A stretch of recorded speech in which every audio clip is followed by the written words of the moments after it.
best remember my name. Ooh. I'm just trying to make my bread and feed the fam. These fuckboys need to grow up like Peter Pan. Sometimes I get so high, I never land. Ain't no need to overthink it, I already understand. They be plotting on my downfall and need another plan. But we welcome all that hating, I'm like, thank you, come again. Made a stack off the game and gave 100 to my man. I don't owe no money to him, I just did it cause I can. Yeah, round shit, we ain't on no clown shit. You a product of the people that you stick around with. Don't get caught up in the evil that'll have you down bad. Ain't no way around that, you gon' need a bounce back, yeah.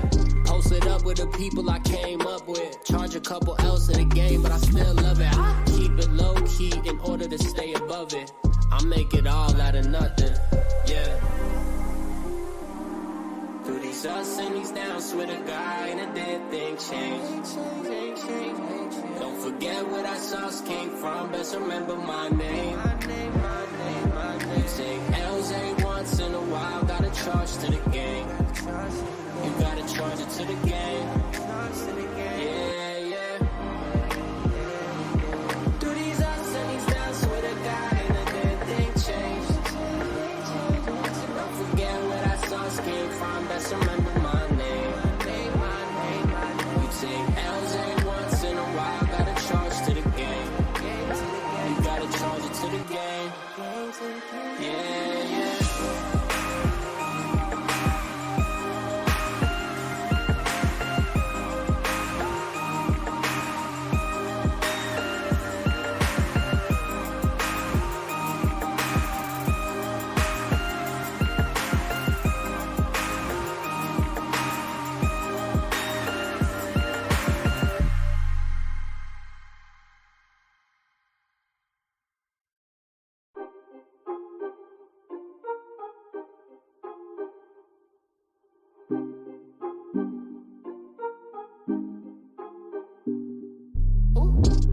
Why you upset like Cinderella teens? You should see the things I fit inside these denim jeans. I can't associate with y'all, this shit like ketamine. Been on one, been on two, been on everything. Bitch, I'm with my gang, with my squad, what the fuck you want? So be rolling gas, I can't hang, bitch, I'm fucking gone. I got people down from the jump, better know your bonds. I got people just tuning in, and the love is strong. Damn, they gon' want a piece when you got it like that. Like Jake said, we gon' spend it, get it right back. Stack that internet money to the site crash. They on IG trying to get a like.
What's going on, everybody? This is your boy Kanal, aka Black Man Travels, man. Welcome to this Friday night live podcast, live stream roast.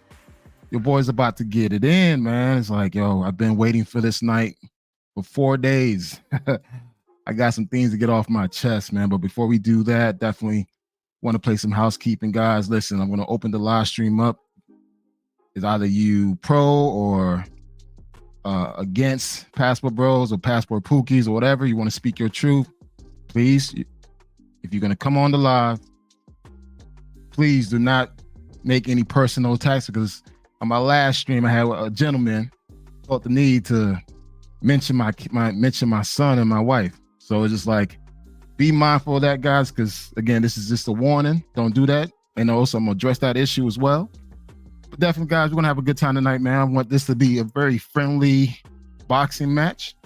We're going to talk about some things. We're going to talk about the current state of the Passport Bros, Passport Pookies, and just overall black male traveling circuit, man. You know, all the activities that's happening around the world due to the Passport Bros and all the shenanigans that's being promoted all across the social media platforms. So we're going to talk about those things, man. So keep in mind, hey, we're going to have a good time. I got some real content to share with you guys. But first thing first, I want to talk about a topic that I actually participated on. This past Tuesday, I was on the Andrew Show podcast. There was the topic called foreign women versus American women, which is better. Now, granted, before jumping on this live stream, I told Andrew, who's the podcast host, that, hey, listen, I don't favor one side over the other. I just love women. So he knew that going into the live stream that, hey, I don't really have a side. I don't really pick a side. I enjoy everybody.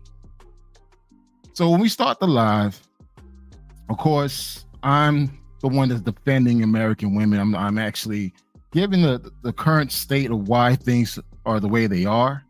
And whenever I spoke something, I constantly got pushback from the audience.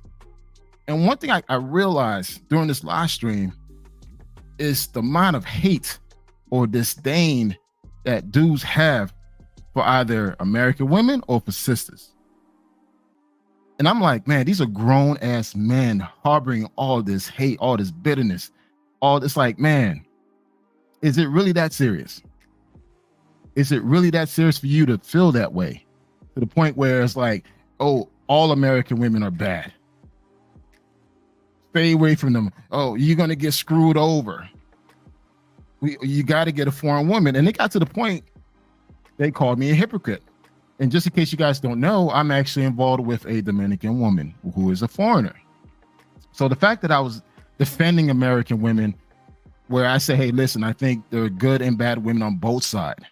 It all boils down to the type of person that you meet, the type of person you actually vet and build that relationship. They felt that I was being a hypocrite. Well, guys, let me tell you something. For one, I'm not American, I'm Haitian. So I'm a foreigner off drop. So I don't pick a side. Yes, I'm grateful to be here in this country. This is one of the best countries in the world to be in. I don't care what anybody say.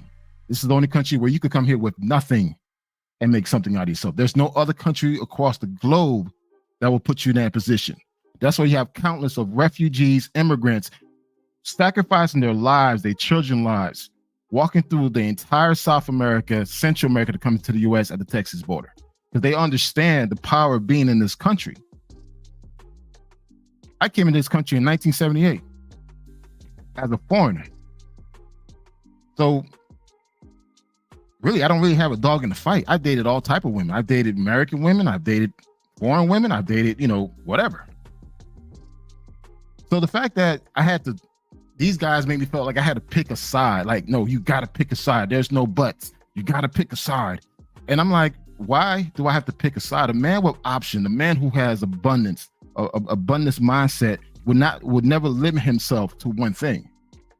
So the mere fact that these guys were pressuring me, they were trying to bait me or even shame me to pick a side, was ridiculous. Like, really think this through. Like, you got to pick a side to deal with the type of woman. Like, why have we become in this point in our society where we have to pick a side? Why can't we just enjoy life for what it is, the good, the bad, and the ugly, and just take the best of and make the best out of it? Please, someone explain that to me. Because the problem is right now is that you have a lot of men, a lot of jaded men. I'm gonna call it out. A lot of you niggas out there are fucking jaded. I met you guys. I met a lot of you guys overseas. I'm gonna call it for what it is.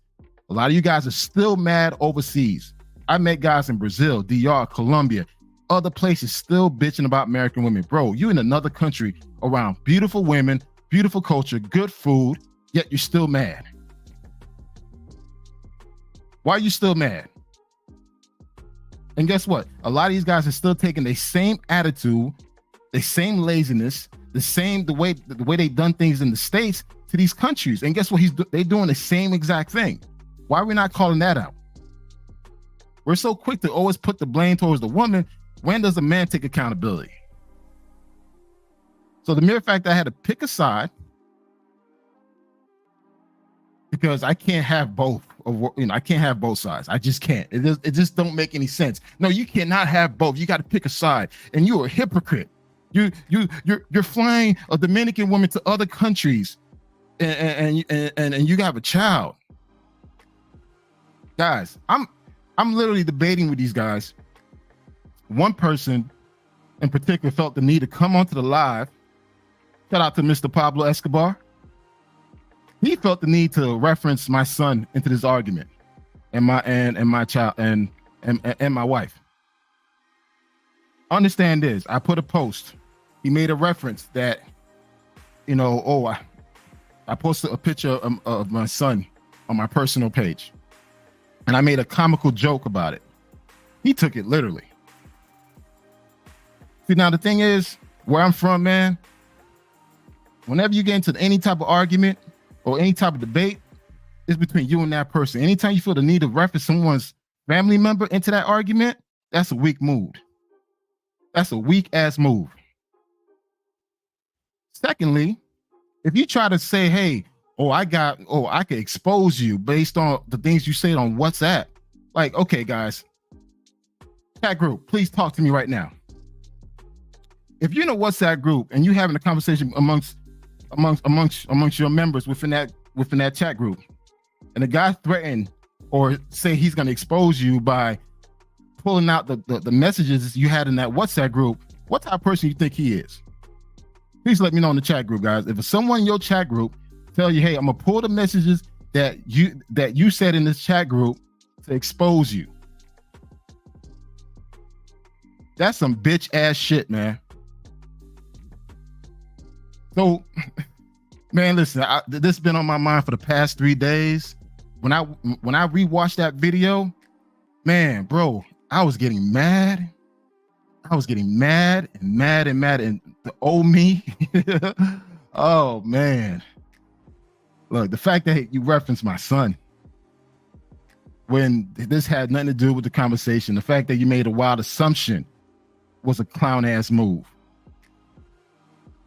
And again, if this is the type of guys that's within this fucking movement, I don't want to be a part of it. Because right now, I'm going to tell you this right now.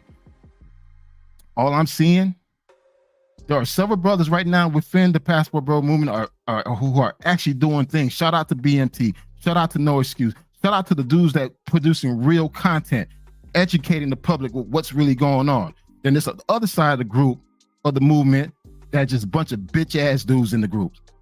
These are the same bitch ass dudes that have these long ass live streams, continue to bitch. Every fucking weekend they bitch.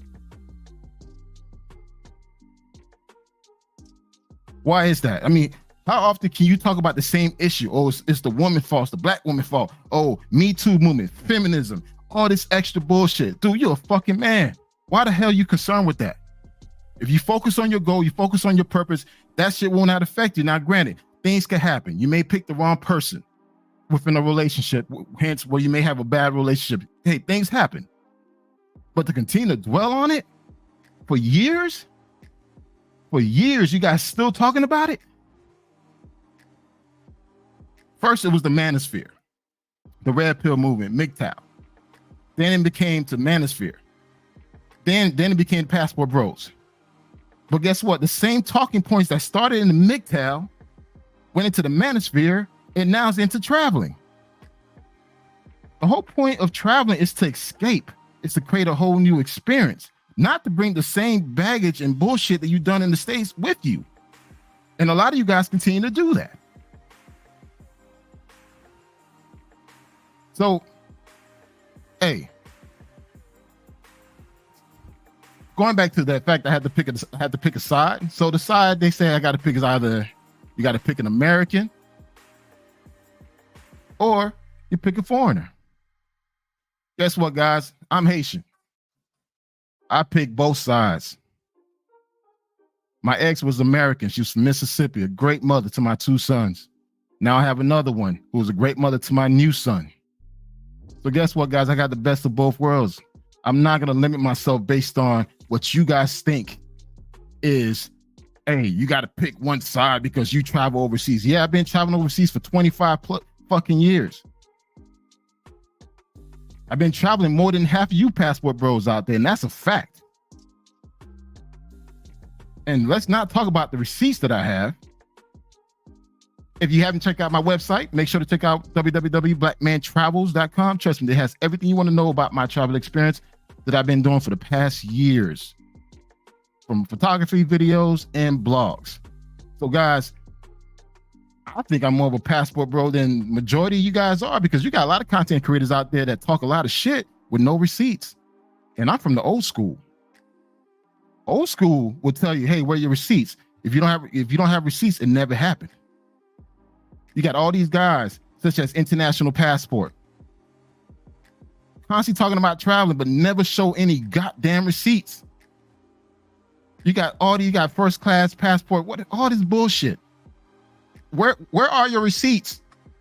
You cannot talk about traveling if you're not showing receipts. I got my boy Marty right now in Brazil. That's my dog. That's my homeboy. Marty and I travel together. Marty right now is building connection that's out of this fucking world in Brazil right now. You got another YouTuber in Brazil ain't doing shit. Constantly sitting on his damn sofa talking about retirement as a military, and that's it. He ain't doing nothing else. So if you so-called retire from the military, where are your receipts? Show some content. If you're gonna be part of this travel life, show some damn fucking content. Don't position yourself as an expert and want people to pay for your consultation when you're not showing nothing. And for you guys, man, do not pay for these consultations if they're not showing receipts. Don't be that damn stupid. Just because someone goes to a country one time does not make them an expert. Remember that. So my boy Marty, within 2 months of living in Brazil, dude made major connections out there. Major connections out there. Showing real receipts. You got a lot of content creators right there positioning themselves as Passport Bros with no receipts. no substance of work. They just talk a lot of shit, talking manosphere, talking points, bitching, crying about Me Too, feminist, court system, all this bullshit. Man, listen, man, look, if you're a man, focus on your purpose. Fuck all that, man. You think I'm worrying about, look, this is my second time around, man. You think I'm worrying about, someone cleaning me out? You got one life to live. Live your best life. Don't walk around jaded. And trust me, a lot of you guys with these so-called passports are fucking jaded. I've met a lot of you guys. And I feel the negative energy when I talk to you. And all I can do is pray for you. Wish you the best of luck. I hope you seek help. But dude, get over it, man. So going back again to the foreign women versus the American women, I'm Haitian, dog. I got the best of both worlds. I could pick either side. I'm not loyal to any side. So, hey, it's what it is, man. I'm not forced to pick one side. And if you guys want to call me a hypocrite because I'm with a Dominican, shit, I'm Haitian, dog. Haitian Dominican? What? I just combined the country together. I just literally combined the country together. And we both have a beautiful son. I got a beautiful boy, 4 months old. So, shit, I got more receipts. Yeah, I got receipts of a sustainable relationship of 8 years. I got receipts of traveling, receipts of like really doing things domestically and overseas as a digital nomad. But yeah, you got all these guys out there got no damn receipts. They sit down and just talk. All these live streams just bitching.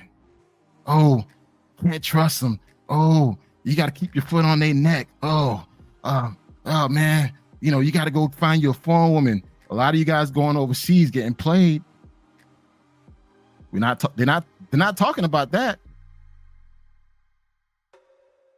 They're not talking about that. They're not talking about the dudes out there getting played. A lot of these dudes out there getting drugged, robbed, killed.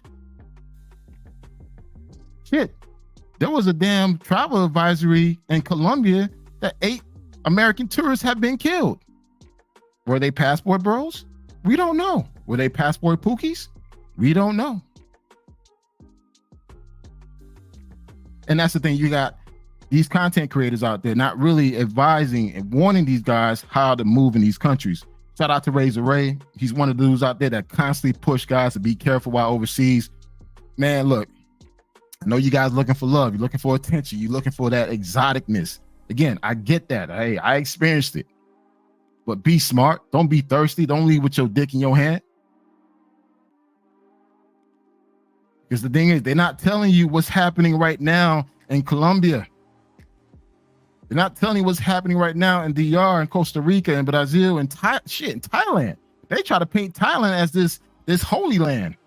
They're not telling you how a lot of these dudes are coming back home broke from their pension, from their retirement, because they decide to buy a property, which in Thailand, you're not allowed to own any property. So when people try to say, hey, you could buy a condo, no, you can't. So they go ahead and trust a girl that just met at the bar to put her name on the damn property lease. And guess what? She owns it now. And she can kick you out. So now you're coming back home crying that you lost everything. We got a content creator out there by the name of Travel with Paul. He shares a lot of these stories. They try to clown the man for telling people the truth. Oh, he's hating. He's a hater. Dude, it's not a hater. Dude, there's a lot of shit that's happening overseas that people not really telling you, man. Again, going overseas is great. You can have an amazing experience. I'm telling you this right now. You can have a great experience. But you got to be mindful of how you move. I got friends right now in Colombia and Brazil that's winning. I got friends right now in Costa Rica making over $250,000 living in Costa Rica as digital nomads. They did it the right way. They went, visit, created relationship. Guys, you need to create relationships overseas. It's not about the pussy all the goddamn time. You guys so focused on getting pussy all the damn time, you forget that you need to build relationships while you out there.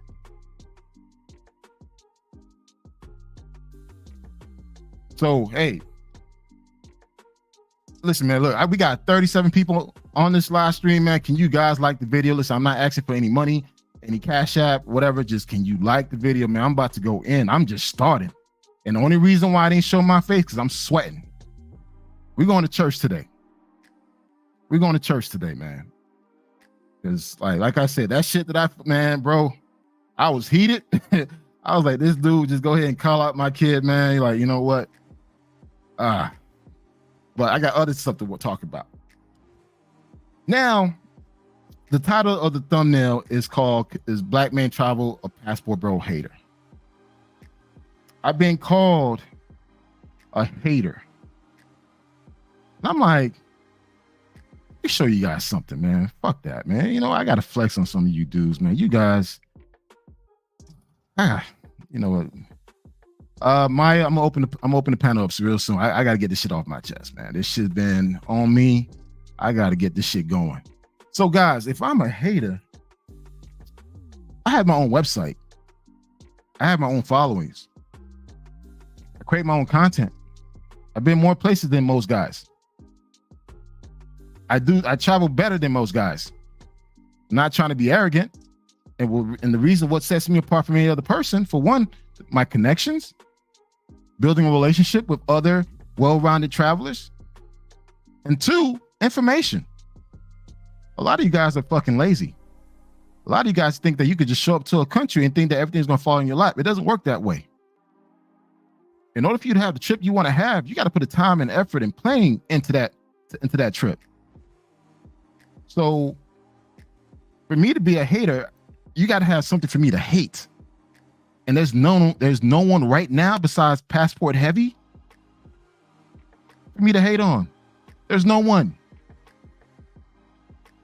They're saying that, oh, I'm hating on the younger generation of travelers. The younger generation of travelers ain't doing nothing. They're going to Colombia. I've been going to Colombia since 2015.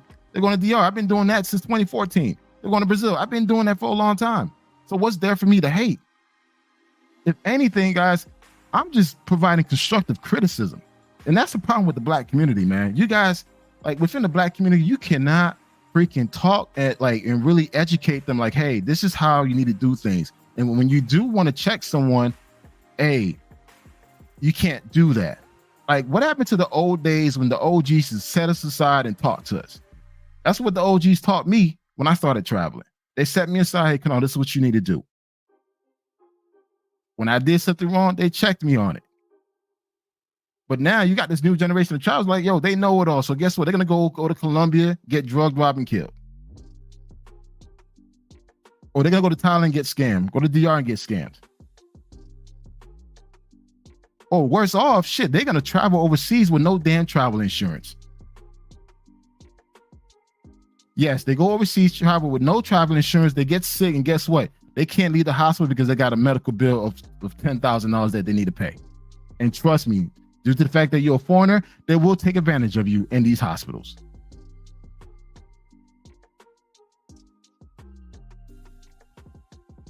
So for me to be a hater, there's not a single damn person within my age group for me to hate. And there's not a single damn person, younger person for me to hate on because y'all just you guys just started traveling. So you young guys out there, man, listen, if anything, I'm your friend. I ain't trying to be your uncle. I ain't trying to be your cousin. I'm just trying to be that friend like, hey, listen, this is what's going on. This is how you really got to move. This is how you really got to do things. You want to become a true digital nomad? Go get a certification. Put yourself in a position where you can make that money and travel the world. Don't try to get any customer service job just to live overseas. That's some back-ass way to, that's a backward ass way to do it. So again, if I'm the hater of the passport bros and the passport pookies, man, I'm the one that's giving information. Information is power. We live in an information age, guys. Now, it's either you pay for it or you do your research and get it for free. Guys, here are my blogs. And each blog is tons of rich information for you to grab. If you choose to read it, you gain some knowledge. You choose not to read it, and that's on you. I talk about 4 different things on my platform: travel, health, relationship, and business. I have guest writers, guest speakers that talk about how to get properties in these countries, how to purchase land, all these things. You guys don't want to. You guys don't want to listen to that. You guys want to talk about pussy. And again, I don't blame you. Either you are slowly deprived and having sex in the States where you feel that thirsty and hungry for you to go overseas and risk your life, then go for it. But in order for me to be a hater, I got to hate something. I got to have a reason to hate something. And there's not a single person right now, I can tell you right now, for me to hate on. I admire many travelers. I admire how certain people move. Passport Heavy, Barbaro TV. These two guys, I put them on a pedestal. Rest of the guys, okay, you know, you and I are pretty much on the same level. The only difference is you got more time to travel. I don't. I got 3 kids. And how the fuck I'm traveling more than most people when I got 3 kids? Because I put myself in a position to do that. The reason why I could travel back and forth to different countries on a consistent basis, because I put myself in a position to do it.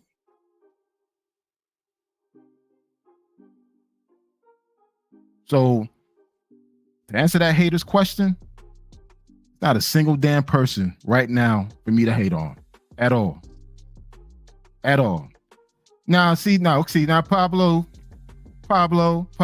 again, I'm being nice, bro. I'm being fucking nice, man. I'm being fucking nice.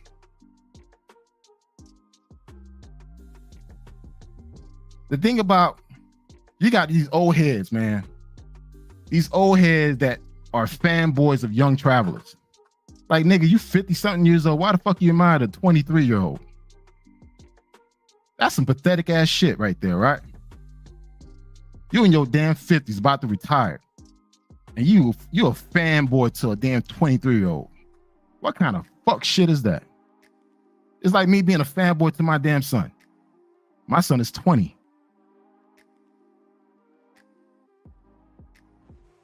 See, the problem is the old head's trying to be young again.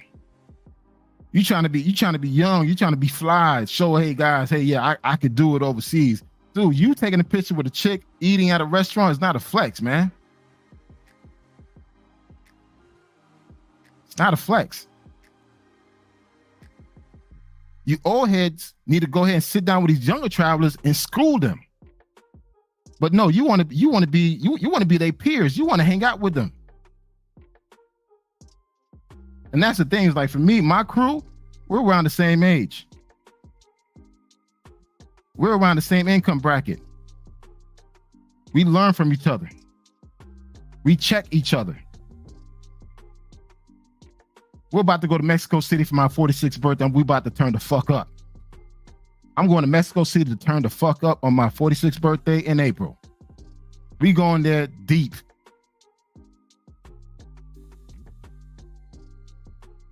How many guys can actually do that? And again, put yourself in a position where you could actually do that. I got my boy Jay Clyde out there in Medellin, where he basically lives there, technically lives there in a penthouse, doing his thing. My boy Marty, he's in the penthouse in Brazil, doing his thing. Shit, and I got countless of friends in Dominican Republic doing their thing. Shit, man. Man, I got friends in DR making $200,000-$300,000 a year living in DR right now. My network of travelers is really, really, really good. So there's no reason for me to hate on anybody. And I don't need to be a fanboy to a 23-year-old. I just, no. In regards to pay for play, I participated in that. Shit, going on a date is pay for play. Anything you do in life is pay for play. Shit, when you married, it's pay for play. Go ahead and get married and not pay the damn bills and have the light turned on. You think you're gonna get some pussy? So your attempt again just trying to shame me is ridiculous, because again, we all pay for play, guys. You just gotta accept it, man. The question is, does that person loves you? You could pay for play with somebody that don't give a horse shit about you and watch your ass die. Or you could pay for play with someone that got your back.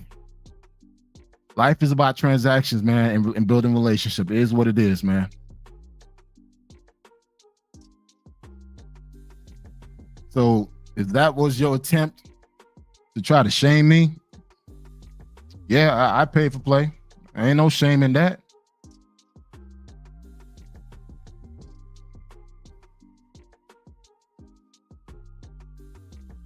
Oh man. I'm about to open the line up, man. Guys, make sure to like the damn video. Hey, Facebook user, man.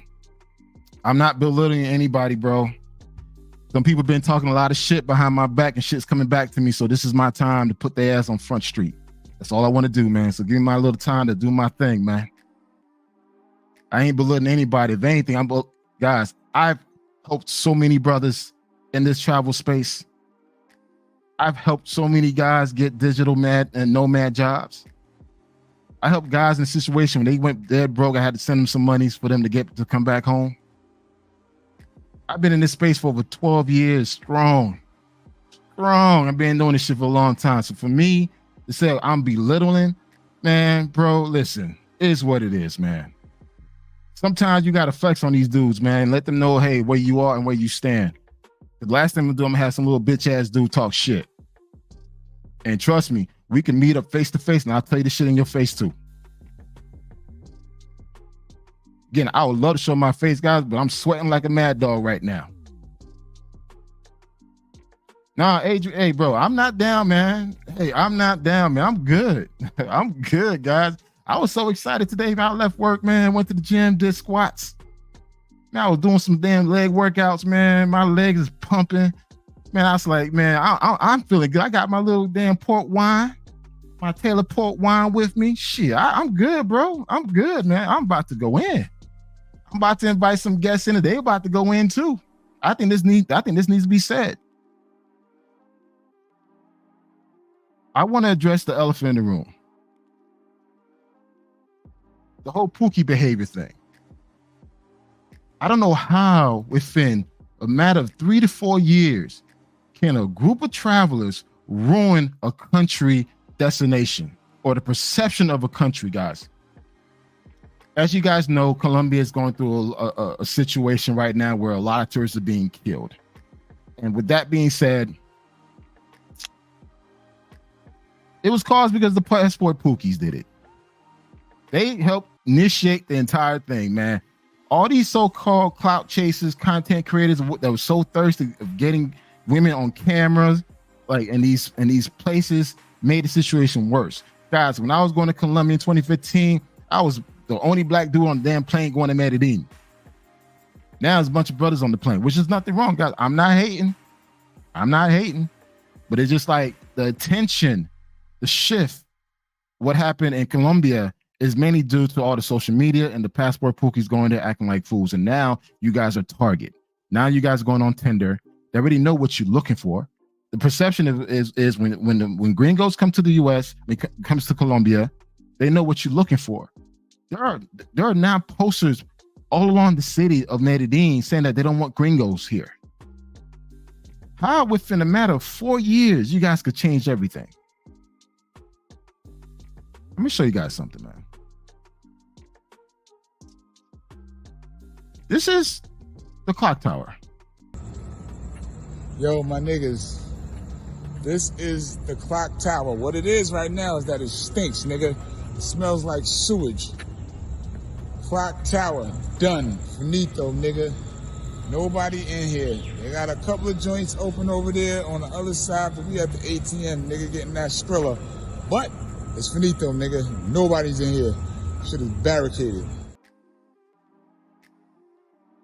Guys, within 4 years, you guys were able to shut down the clock tower. How the hell that happened?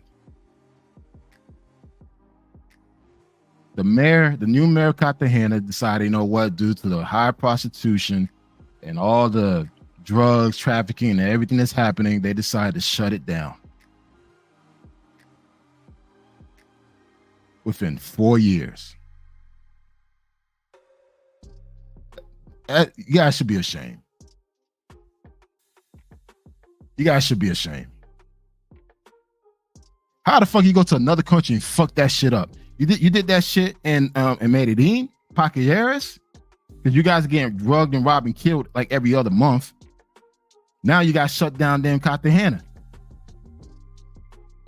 I see guys going to these countries with jewelry on, with the big chain, with the man purse across their chest, walking around, being loud, being disrespectful, throwing money in the air, guys. It's a disrespect. It's a sign of disrespect to throw money at people and throw it in the air. You're not in the States. And guess what? They think that every person, especially every black person, does that. So now, if you go to Colombia, especially in Cartagena, they're gonna think, hey, you have money to give because you don't value it. Most of the videos that I've seen guys making it rain have been black men. Black men are the ones who are making it rain. I've seen a couple of Hispanic guys doing it, a couple of Indian dudes doing it, but the majority of them have been black men. And I know damn well there's a possibility that, hey, you probably took your whole month's salary to do that shit. Because I'll tell you this, dudes with real money, they value their money, that worked hard for their money, will never do that will never do that dumb shit. So now you guys shut down Cartagena. You guys went to another country and ruined it.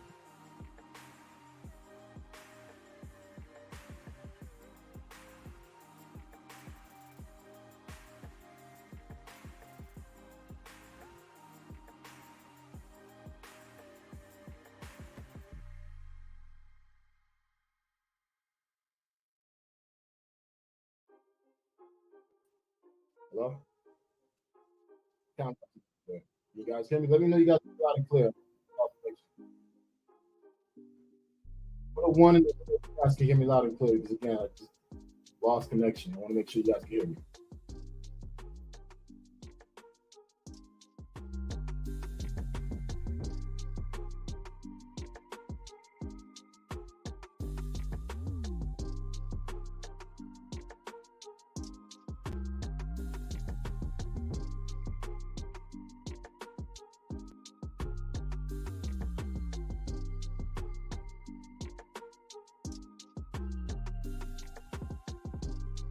What about now? Can you hear me? Can you guys hear me? 1 2 1 2. Can you hear me now?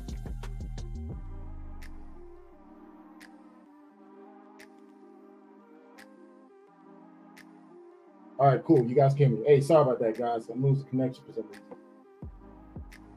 Yeah, man. Let me go ahead and get this stuff going, man. Now, I'm going to go ahead and drop the link, man. I want to let... Can you guys hear me loud and clear?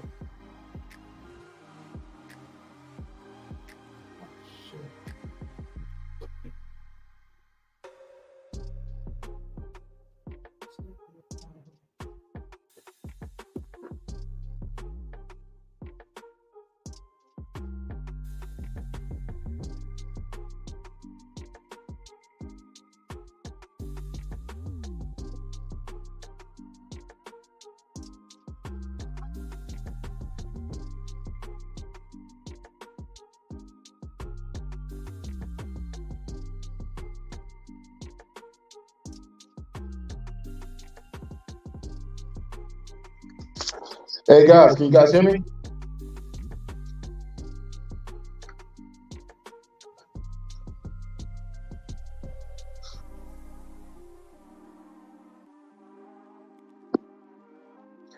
Hey guys, can you guys hear me loud and clear now?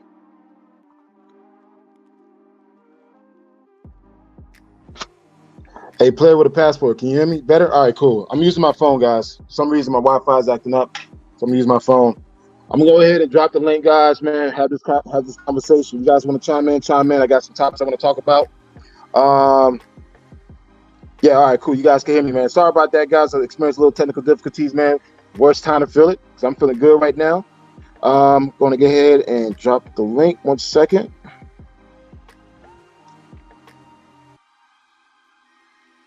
Oh. You go ahead and drop. You can jump on if you want.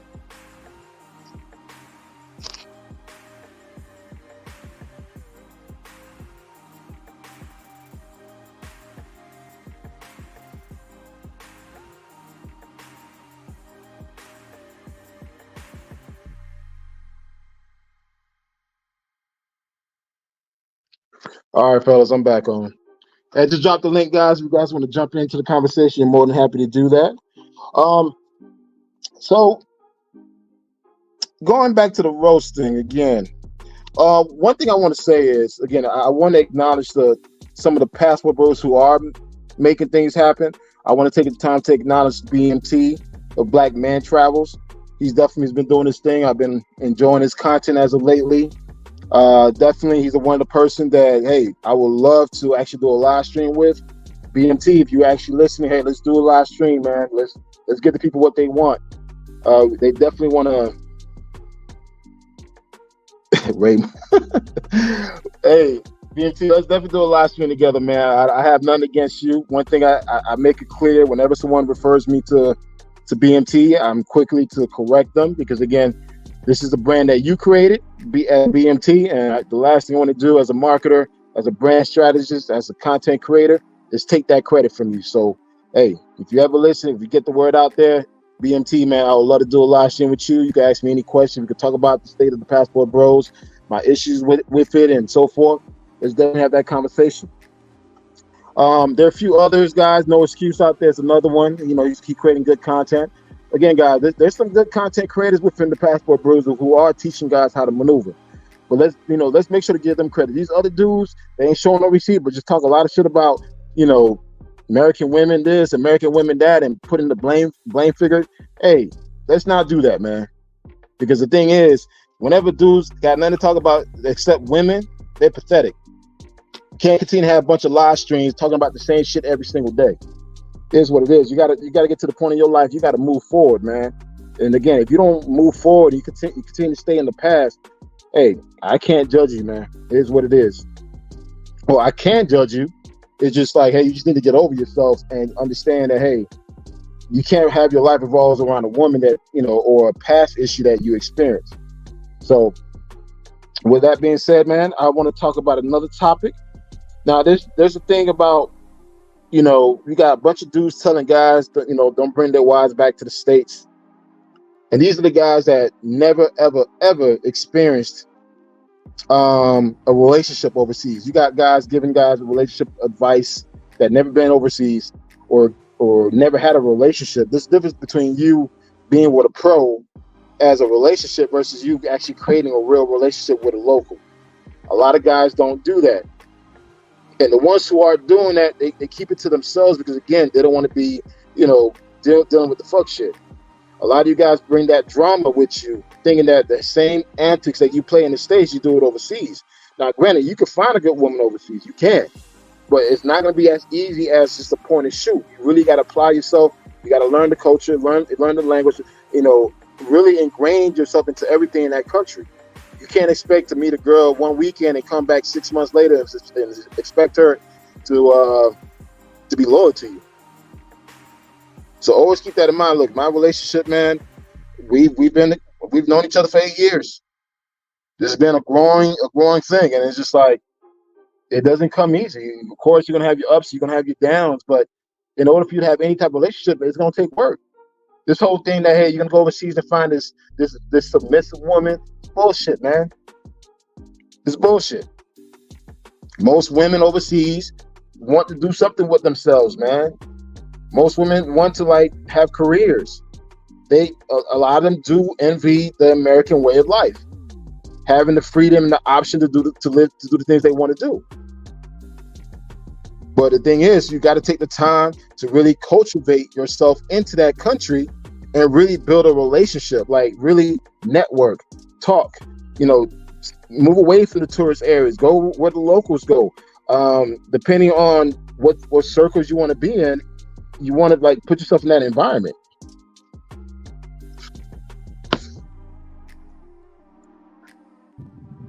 Hey, what's up, player with a passport, man? What's going on, man? Oh man, what's going on with you, my brother? Can you hear me? Oh, I can't hear. Oh, snap. Hey, 1 second. For some reason, I can't hear you. Can you hear me now?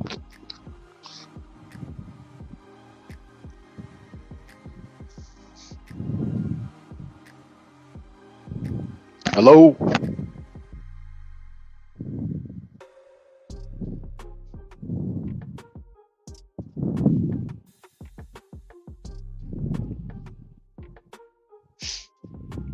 Hey, 1 second. I got to fix my mic. For some reason, I'm experiencing some technical issues. 1 second.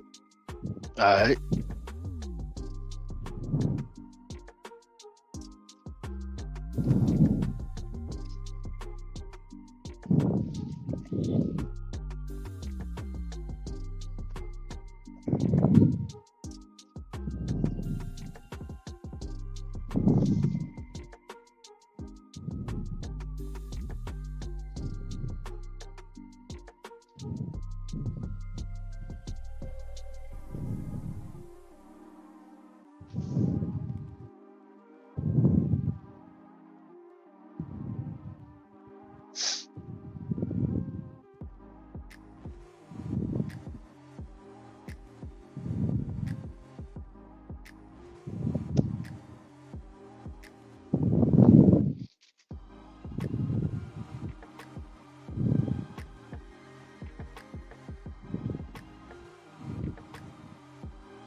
Hey, player with a passport, you there?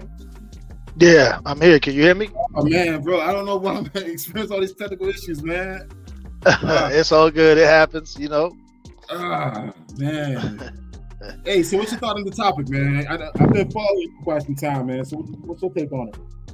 Well, the topic that you just mentioned about the bringing females back to the States, man, that right there, that's that's a myth that gets taught in the passport travel space, right? It's a myth that if you bring, man, I'm not going to bring her back to the States because she'll change, right? And what I try to tell guys is that when you meet a female and you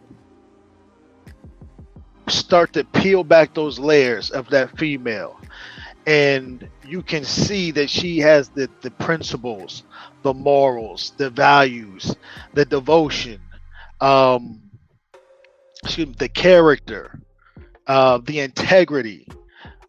These are things that are in you. You understand? This is at the core of you. So just because you take somebody from one environment and you uproot them to another environment, they don't change because it's already in them. So I hear guys all the time talking about, man, if you bring them back to the States, they'll change. No, they're not changing. That's just the person that she already was. But most guys just lack the ability to peel back the layers to truly understand what they was dealing with from the beginning. You understand what I'm saying? No, I so totally get that. Yeah, and so I'm glad that you brought that up, man, because that's something that needs to be spoke about, so that myth can be debunked, not just debunked, but completely blown up, right? Because here's the thing for me. I've known several guys who have successful relationship with their wives back here in the States, but there's a fear mongering where guys who never been overseas, who never had a relationship, like a sustainable relationship, not with a pro, not a pro, but a regular professional woman that has an education, giving guys advice, hey, don't bring them to the States. I will never bring them to the States because due to Me Too and feminism and divorce court. But I'm like, so how are you gonna have a relationship with that person unless you live overseas? And in most cases, most guys are not in a position to live overseas. Exactly. Listen, I've got two friends from Colombia. I met them in Colombia, right? One of them lives in Las Vegas, right? The other one lives on the East Coast, New York City. They are the same exact female at the core of them when I first met them. They're the same exact person, right? Did they adjust to the pace of the United States? Because the United States is a different pace. Of course, they adjusted to the pace, but that hasn't changed who they are at the core of them. Facts. And secondly, I just want to address, I saw the live stream that you were on the other day, and I was really blown away by the absolute hatred for black women. Yeah. Like, I said the same thing, man. I'm like, wow. And yeah, I couldn't believe it. I have a Facebook group, Black Man Travels, and Okay. I had to like really go in on some of the dudes. Like, man, bro, you really hate black women. Yeah. Like like now I can see it. It's just like it gets to the point. I understand you were jaded, and of course we go through our red pill stage, angry pill stage. Hey, I totally get it, but it gets to the point where you feel like every woman in the United States is no good. Like, and especially black women. Like, you got a disdain for black women. And what's the crazy part? They want to talk shit about single mothers, but yet they're quick to date women, single mothers in these countries. Yeah. They talk about sisters with tattoos. Hold up, they talk about women, sisters with tattoos. And again, they mess with women with a bunch of tattoos in these countries. Yeah. And understand this. Overseas, having a tattoo is frowned upon. Well, you know, I don't date, but I have a female friend. She's a tattoo artist in Bogota. Yeah. Right. So, again, a lot of things in the travel space is all, exactly. But a lot of guys, they let their eyes make all the decisions for them. You understand what I'm saying? Mm-hmm. They're letting their eyes, or they're letting their dick make all the decisions because they don't have any control over either of them, right? And another thing that gets missed in the travel space that never gets brought up is when people ask me, you know, you're not afraid when you go to Colombia, you know, a moto can pull up. It's like, hey, across the board, it's agreed a moto can pull up, okay? But something that doesn't get brought up, I told a gentleman, I said, look, man, you know, God walks ahead of me, and that element of faith doesn't get mentioned in the travel space. And I'm not talking about you got to be going to church every Sunday. I don't go to church, right? But faith is a personal relationship, and when you understand that you are in this world and you ain't of this world, there's certain things there's certain lines you can't cross. Yep. You know what I mean? But again, you got a lot of people, they don't have a clear understanding about themselves, and that was stated very clearly in that live stream that you were on. I heard a lot of broken men, homie. Yeah, I'm talking broken. Live streams and panels ain't going to help them. You know what I'm saying? Some of these guys need to go seek professional help, because all I heard was disdain, and they spoke with such malice off their tongue.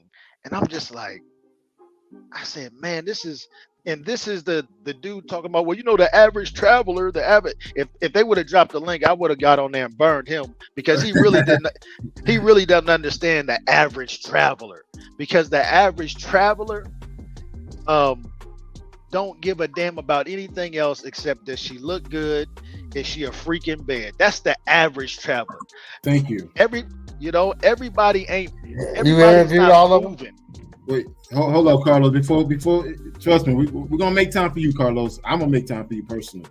We got Global Passport Crew. Carlos, as I said, we're gonna make time for you. Trust me, we're gonna make time for you. Global Passport Crew, what's your take on it, man? Hey, first, I didn't hear what happened a couple of days ago with you on these live streams, so I'm not going to really per se comment on that. I'm just going to comment on some of the things you just stated. Just going to reinforce what Player with a Passport had stated, that as far as with bringing a wife from overseas back here, there is a study by the CDC that states that men who married foreign brides, their divorce rate is like less than 20%. So thank you. Yeah, so I don't see where that is a problem of, guys who have to marry, they have to stay overseas. They can bring them back here. It's not an issue. No, the issue is you have a lot of guys telling other men that they should not do. Yeah, I know. I have a problem with that because that's why I disagree with a lot of that. You can bring them back because I have a friend of mine. He met his wife in Colombia. He brought her back here, and 16 years later, still going strong. Still going strong. Okay. So, And if I could just touch real quick. Sure.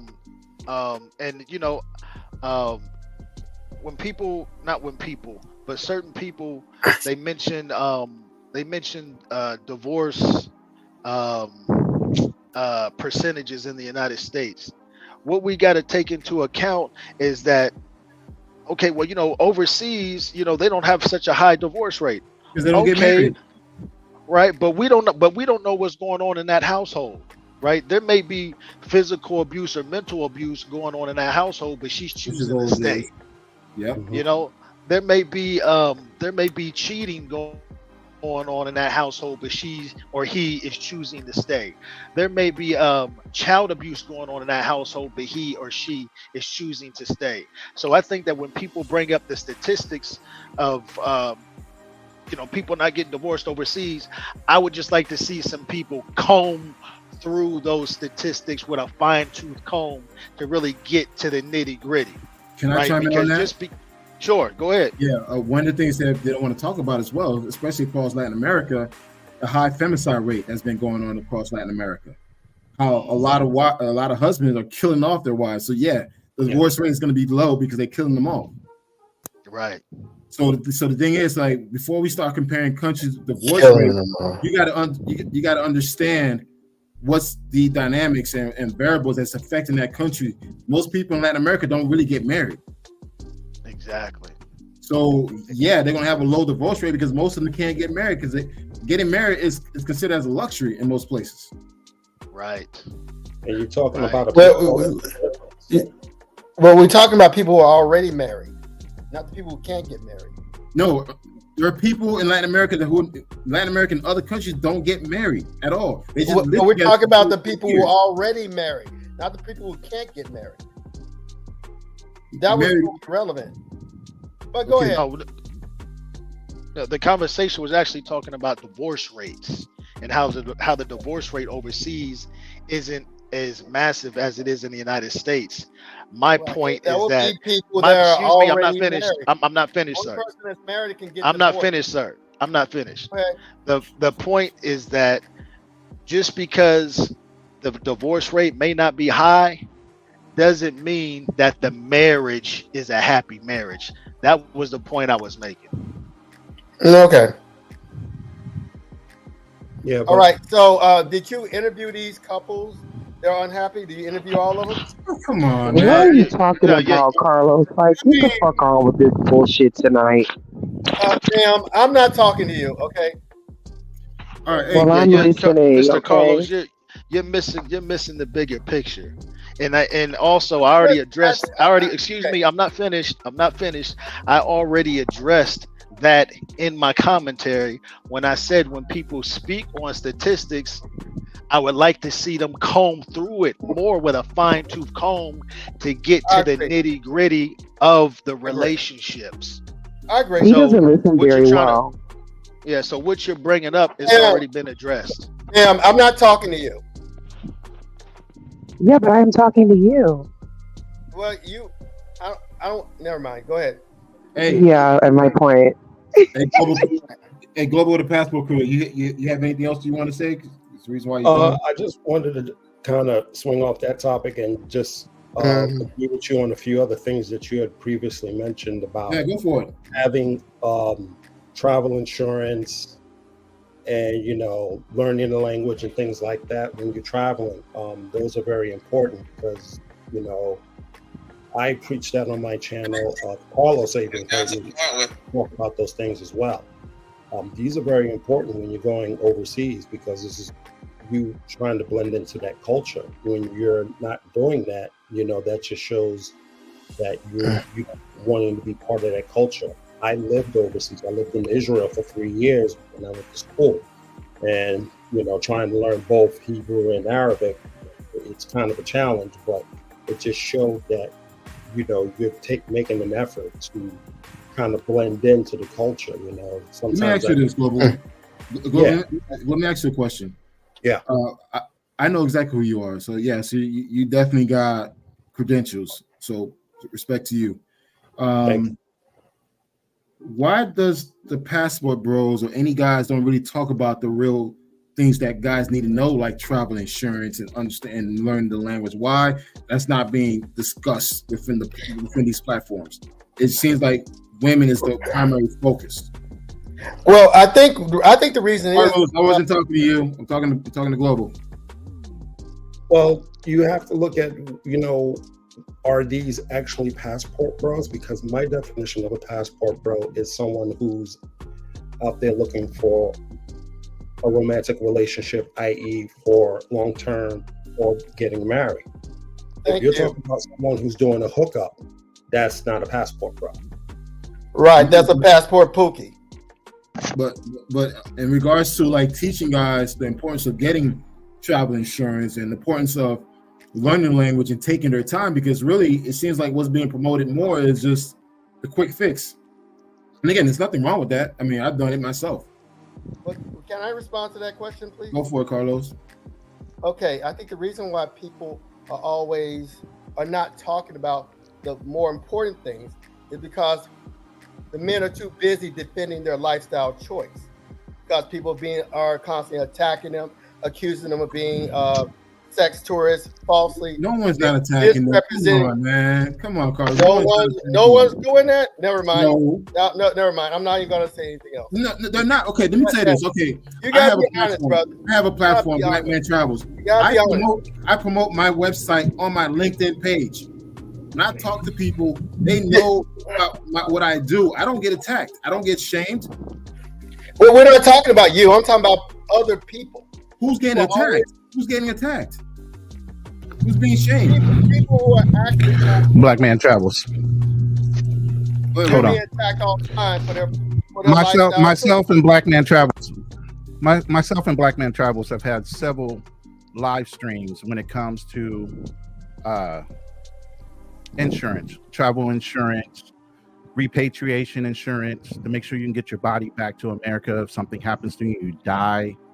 We've had several live streams that barely anybody joins. It's not sexy.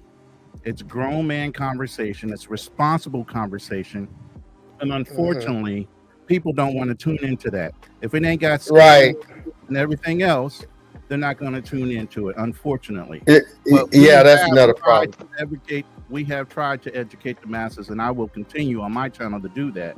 But at the same time, it's not a sexy conversation. I got on Razor Ray's podcast at one point and had brought it up, and he was very appreciative of me letting everybody know about it and different things that they can do in order to protect themselves in situations, and he highlighted it for a little while. But like I said, it's a lost topic for the fact that it's not sexy. Well, I talk about those important things too, but I don't have a lot of viewers, so Maya, we want to talk about those things when we're not being attacked. Yes, we want to talk about those things. Yes.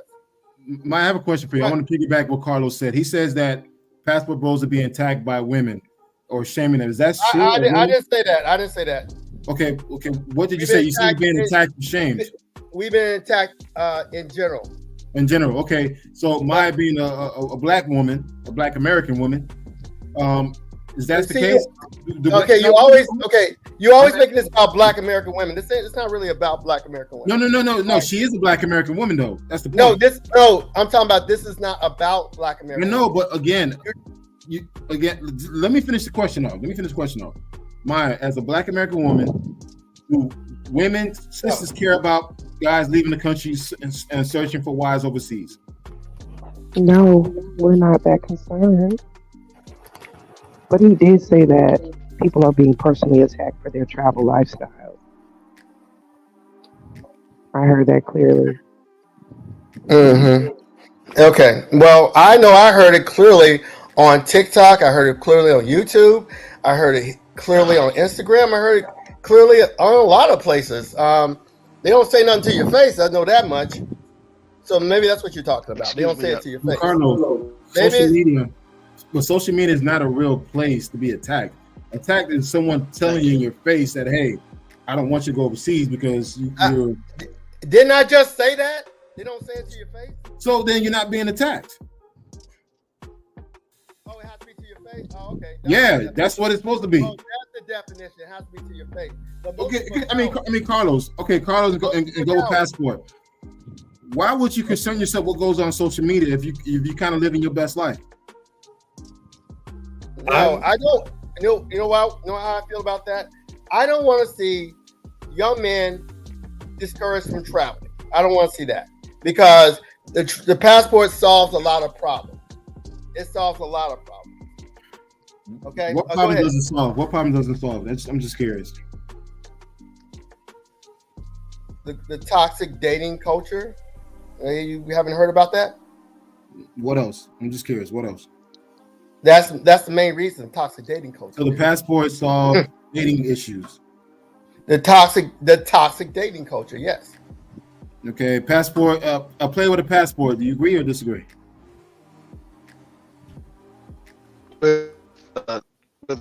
Toxic dating. I'm kind of losing you there. I'll come back to a toxic dating culture. Yeah. Okay. Yeah, you kind of lose it. A global with a passport crew. Is that the case? That's the reason why the passport serves an importance to young men to explore their dating options? Well, for them, yeah. But for me personally, it's more of a mental piece. I'm going to give you an example. Yes. I took a trip to Jordan, and because I wanted to go down to the ancient city of Petra. And I went to I had to get to the city of Petra. I had to go to this little narrow cut in the canyon called the sea. And going through there, there's some ancient ruins as you're going down to there, but just before you actually get to the first ancient portion of which is called the treasury, which was in Indiana Jones and in Transformers. I felt such a mental peace. That was like my happiest moment I felt a long time. So for me, traveling, it's a mental peace, but it can also be for whatever you want it to be. But for me, I wouldn't use a passport just to do the whole pay for play stuff. That's just a me thing, because you're seeing us doing this so much. We have become the face of it. When sex tourism, you keep that in the dark, dude. If you want to do that, that's fine, but keep that in the dark. That's something you don't put on social media. I want to piggyback off of that global passport. The mongering scene. Mongers that I knew in the past, they kept it in the dark. They kept it between themselves. Now, people are having monger discussions on live streams about prices, talking about where to go and what to negotiate. Man, that's done behind closed doors. Like, where's the etiquette? Where's the way of doing things? It seems like now everyone wants to put everything on Front Street. And again, if you are traveling for that, discuss that behind closed door. Why this has to be a discussion on a live stream? It shouldn't. And can I say something to that? It's also degrading and disrespectful to the women of those countries as well. Exactly, ma'am. I agree with you on that. Yes. Yeah. Black Men Travels, they're normalizing what's been taking place in the travel space for, I'm going to say, the past 3 years is normalizing behavior that's not normal. You understand? Dating a pay for play is not normal. If it was normal, the guys would go down on Skid Row or they would go on some of these strips and start dating the women there, right? But they don't because it's not normal. So in the travel space, the normalizing of behavior that isn't normal has become the new norm. Can I add to Can I that? just say something to that? Yeah. I mean, I'm sorry, you go ahead. If I can add to that real quick, it's more of living a fantasy, because if you look at the dollar value, the Colombian peso, it's much lower than the US dollar. So when you got these guys who are not economically rich here, they're rich down there. So they get to play that playboy lifestyle. You know, they can go sit in the club and in the VIP section and pop bottles, play that role, but not unaware. They forget the fact that Colombia is dangerous, per se. Mm-hmm. They're by doing that, you become a target. You become a target because people are going to know, hey, these guys got money. Yeah. A lot of these. I'm sorry. Go ahead. Go ahead, Carlos. Yeah, a lot of those clowns, those passport pookies, they got this fantasy of being some gangster rapper, and they'll wear some crazy gold chain and dress in a certain way that makes them stand out, and they look like a clown, but they think they're living their fantasy of being a gangster rapper. Those passport pookies, all right. And what's so sad is that the people that hate on the passport bros take advantage of that and use those individuals to attack all of us. And that's unfortunate. Let me ask you this, Carlos. Are people hating on the passport bros, or are people commenting and giving commentary on behavior that is associated with the passport bros? Right? Because like Black Man Travels, I've been called a hater. I've been called, oh man, he hating on the passport bros. No, it's just that your history isn't a good history. Right, your movement doesn't have a good history, and there's a lot of junk in the yard, right? So I don't think it's wrong for people to go walking down the block and they see the house that looks like a house on the episode of Hoarders and says, "Damn, that's a dirty ass house." Because again, from the passport bros, they don't even know who are passport bros, right? Because they say, "Well, there's people hiding amongst us using our movement." Yet some of these people who are quote unquote hiding amongst them, excuse me, is some of the people who are quote unquote hiding amongst them have content channels, have YouTube channels in the open. So how can they be hiding amongst you when you clearly know who they are? Also, another thing about the passport bro movement is that I've heard about 5 different definitions of what the passport bro movement actually is. Okay, sir, can you just when you make a false statement and then you go on this little tangent you just did? I haven't made a false statement. I don't make false statements because I'm the truth. Yes, you did. Yes, and you I did. really yes, no, sir, because I really do this travel stuff, so I can't speak on false statements. I can't say false statements. Okay. Now, let me respond to what you said. You said that the passport bro track record. Okay. Now, I kept referring to the passport pookies are different from passport bros, but you keep lumping the passport pookies in with the passport bros. I addressed. Yes, I did. I said that passport bros say that people are hiding amongst their movement. That's exactly what I said. You just aren't listening carefully. No. You're not listening. Passport bros. Go ahead.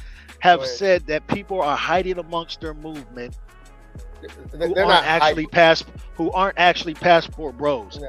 These are some of the most popular passport bros who have respect from all the passport bros in their movement that are saying this.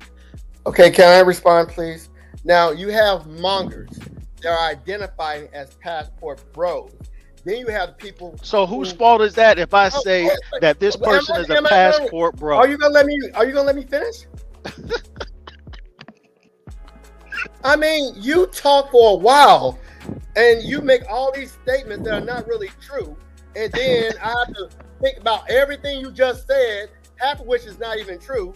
Okay, so let me respond to all this, please. Now, Sure. we have passport pookies or mongers identified as passport bros, and people who hate all men traveling are taking advantage of that to smear the whole entire movement. That's the problem we have.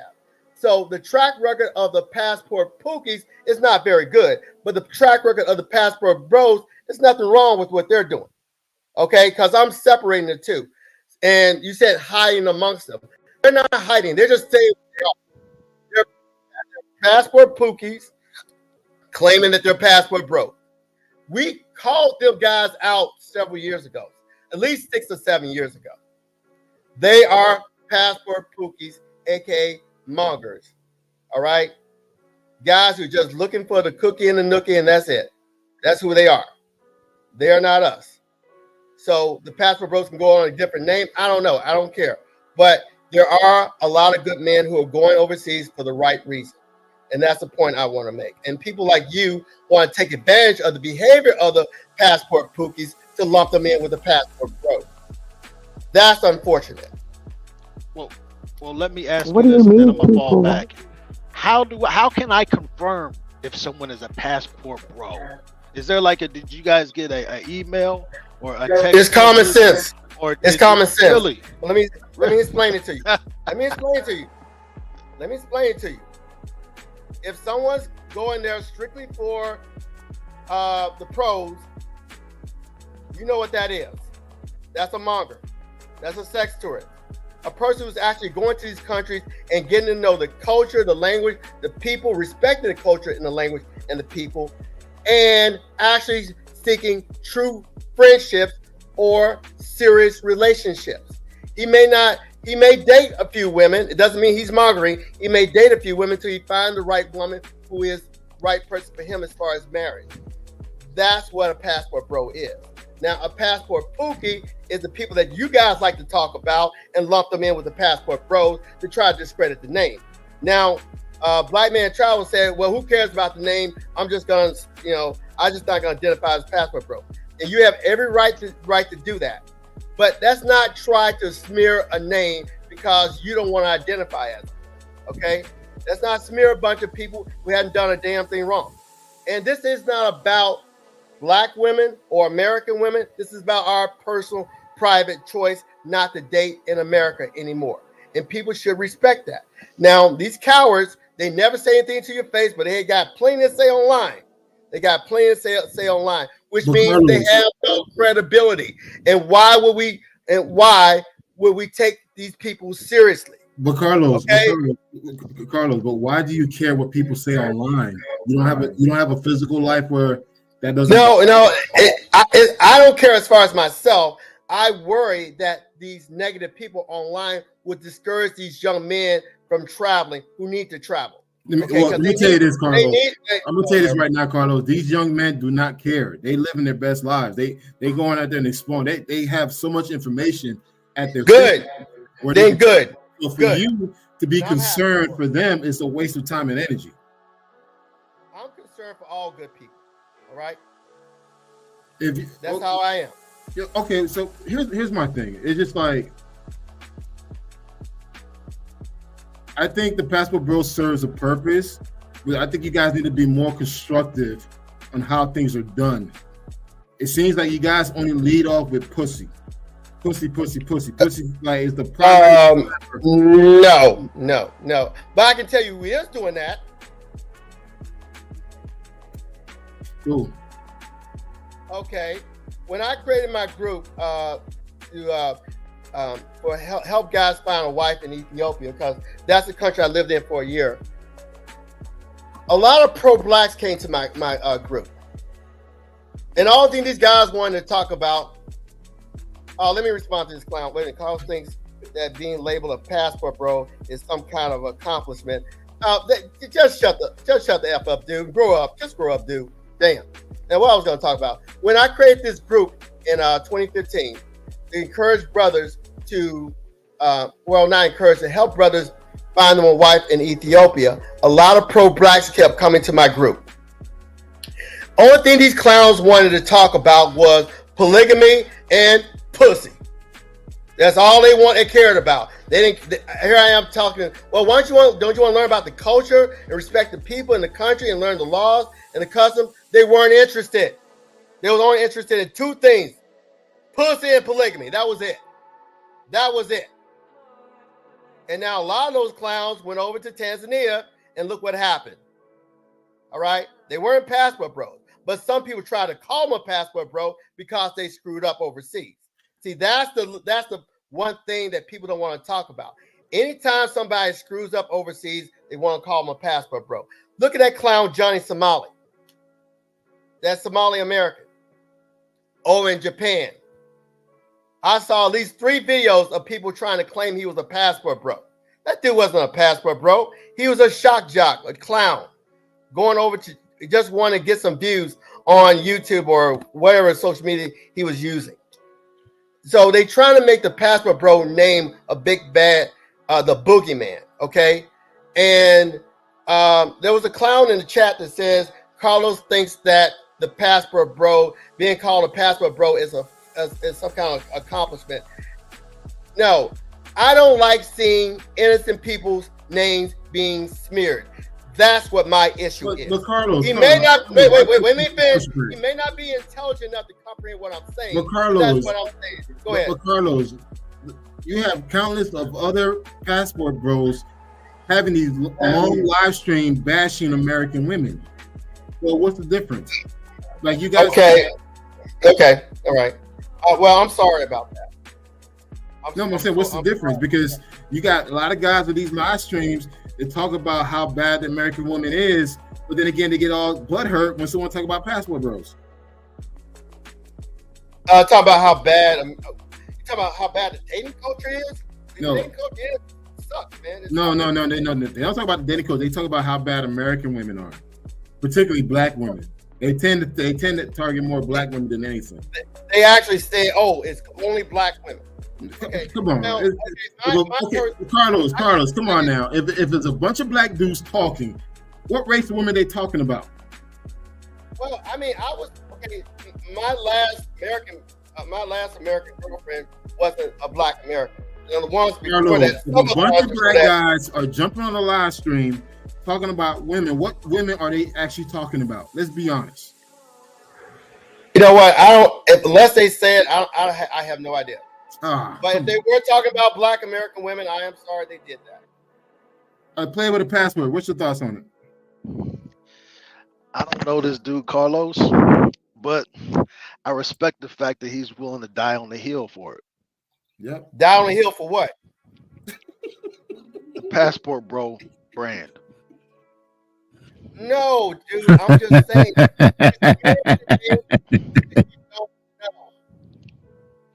No, okay, I'm being serious. I'm not trying to clown you, homie. I mean, you are really defending the passport bros, and I'm not trying to clown you. I'm not trying to pick at you. I'm serious. I'm listening to you. I'm listening to you talk.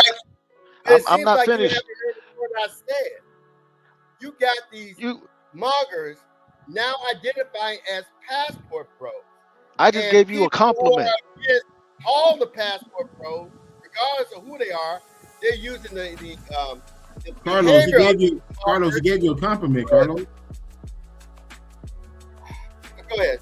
Yo, I wish Aaron was actually paying this dude for as much as he's defending him. Aaron needs to put this guy on payroll. I mean, again, guys, look, there's certain passport bros that doing their thing. They definitely are telling a better narrative. They're controlling the optic. I agree with that. Changing the perception. I see it. But there's a good percentage of them, all they do is just cry like bitches about how bad the overtones, the movement, how bad the divorce court is, and how bad everything else, but they don't really talk about the true essence, what Global Passport Crew talked about. Like the fact that Global Passport Crew mentioned that he had an experience in Jordan. That's what traveling is about. That's what traveling. Right. Like what I said earlier, the reason why is because these guys are constantly being attacked online, so they respond to these attacks by telling the truth about the people who are attacking. But why do you care? I don't care. Right. Well, I don't care. Can I jump in real quick? Yeah, go Global. I've learned throughout these last couple of years about this whole passport bro thing that the real passport bros that I've seen online that have social media accounts aren't as popular as the ones that we see now. They do have girlfriends. They don't put their girlfriends per se out there, but they just basically have regular jobs. They'll travel back and forth to Colombia every 3 or 4 months, hook up with their girlfriend. They only have that one girl, and that's it. Right. And it's best for the guys to keep their girlfriends like not show them on social media because they're going to deal with attacks from very ignorant people, and some women will get upset. Why you keep saying attacked? I mean, Carlos, let me say something. I don't get attacked. Carlos. Some women, I'm talking about the women. I got to put you on mute. Carlos, I want to share this. I don't get attacked. I talk to sisters. I talk to whoever. I'm always plugging blackmantravels.com. Guess what they do? They go into my website. Wow, you've been here, you've been there. You take great pictures, great videos. Dude, I talk about it. I don't get shamed at one point. You misunderstood what I said, but go ahead. Just keep going. No, the point is, I don't give a fuck. I don't give a fuck what social media say because I moved on. That's the thing. You got a lot of guys that get stuck on this damn.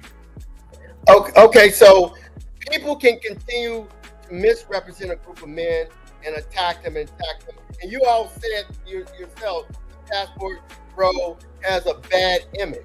You said it yourself. So these men are not allowed to tell the truth and set the record straight. Is that what you're saying? No. You can tell the truth, but you going back and forth with a woman that you have no interest or no desire to being with. If you're already checked out and focused on foreign women, why you continue to talk about American women? When did I say talk about American women? I never said you. We're talking in general terms.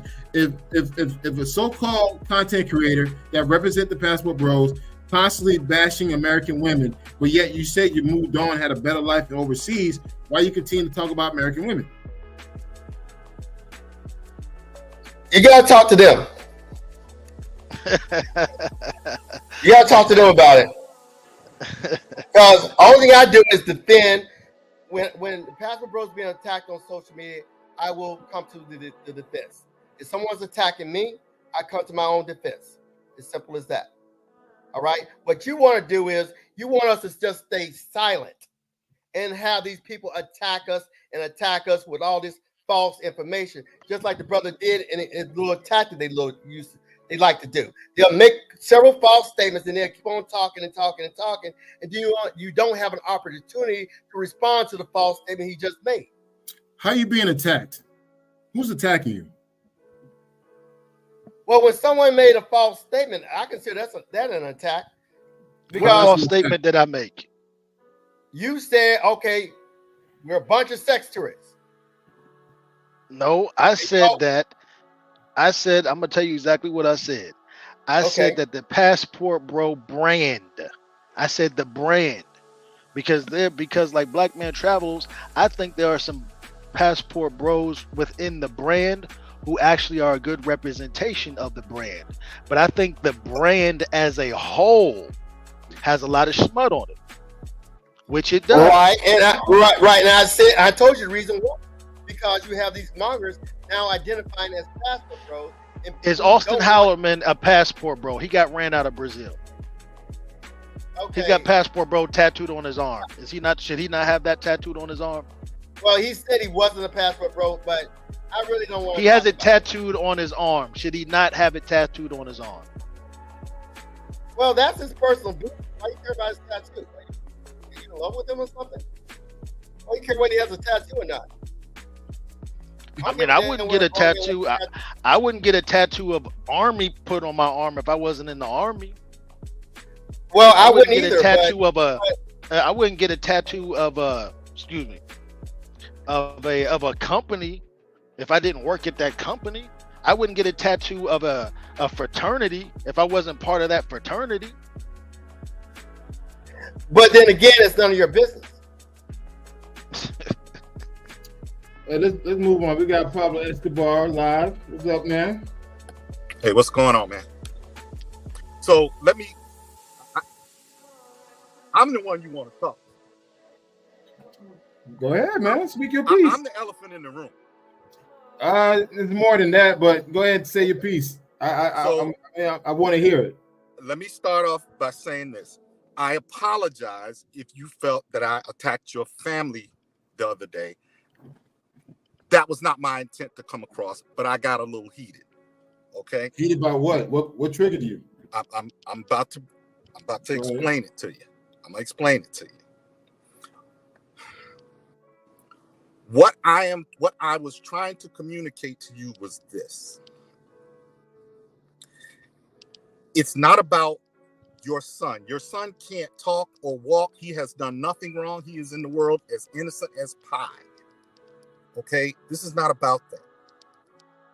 There's a scripture in the Bible that says, how can you see the speck of wood in your neighbor's eye and not see the wood plank in your own? And so what I was trying to communicate to you was this. One of the many criticisms of quote unquote passport bros, black men who travel internationally, that whole conglomerate, that whole cabal, right, is, oh, they're just going down there for pussy. Oh, they're just sexist to it. Oh, they're going to go down there and make a bunch of baby mamas like they do here. And what I was trying to point out to you was those same critics could look at you and your situation and mount those same criticisms, right?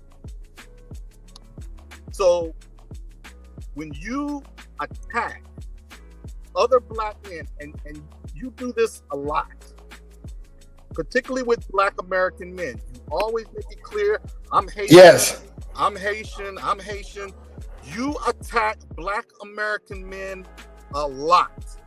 And the men in the group that we associate with say this. They feel this and they have talked to me about it. I am not the only one who feels this. That some of your attacks are unduly vicious and callous and border on the line of celebration. That's what's being said. And it's not just by me.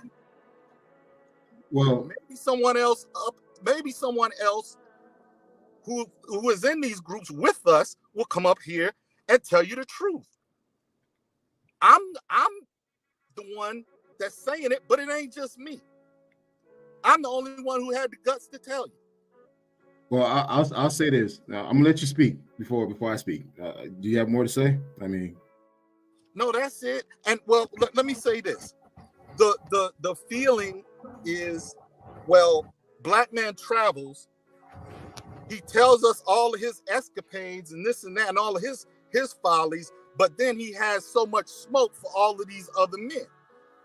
I disagree. And it feels hypocritical. Okay. It feels like you're living in a glass. It feels like you're living in a glass house and you're throwing stones. Okay. Now, can I respond to that? Mm-hmm. All right. First of all, me attacking African Americans, if anything, all my best friends are African Americans. I give my career, my life credit to African Americans. The fact that my mother was able to benefit what your ancestors have done in this country, I've always been grateful for that.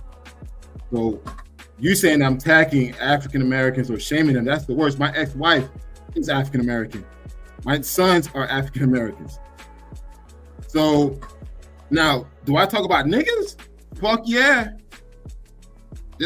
I talk about niggas. Fuck yeah. I don't like niggas, but guess what? They're black. We all do. Let me finish. I do.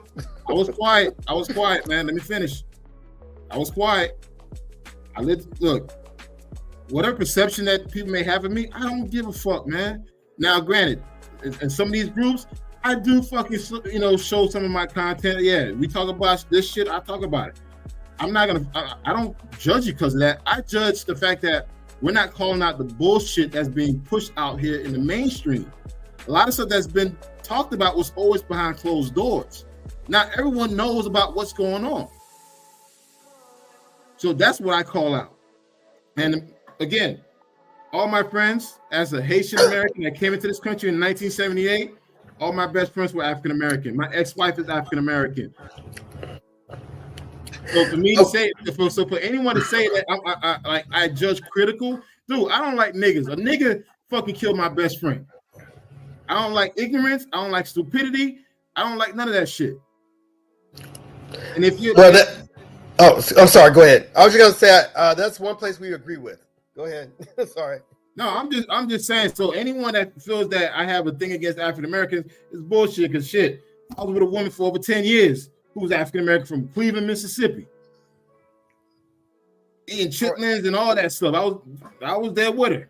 Chitlins, I feel you. So it's like, hey, man, I remember the first one had collard greens. I didn't even know what the fuck what collard green was. Like, what the hell is that? Collard greens, like, okay, I'll try it.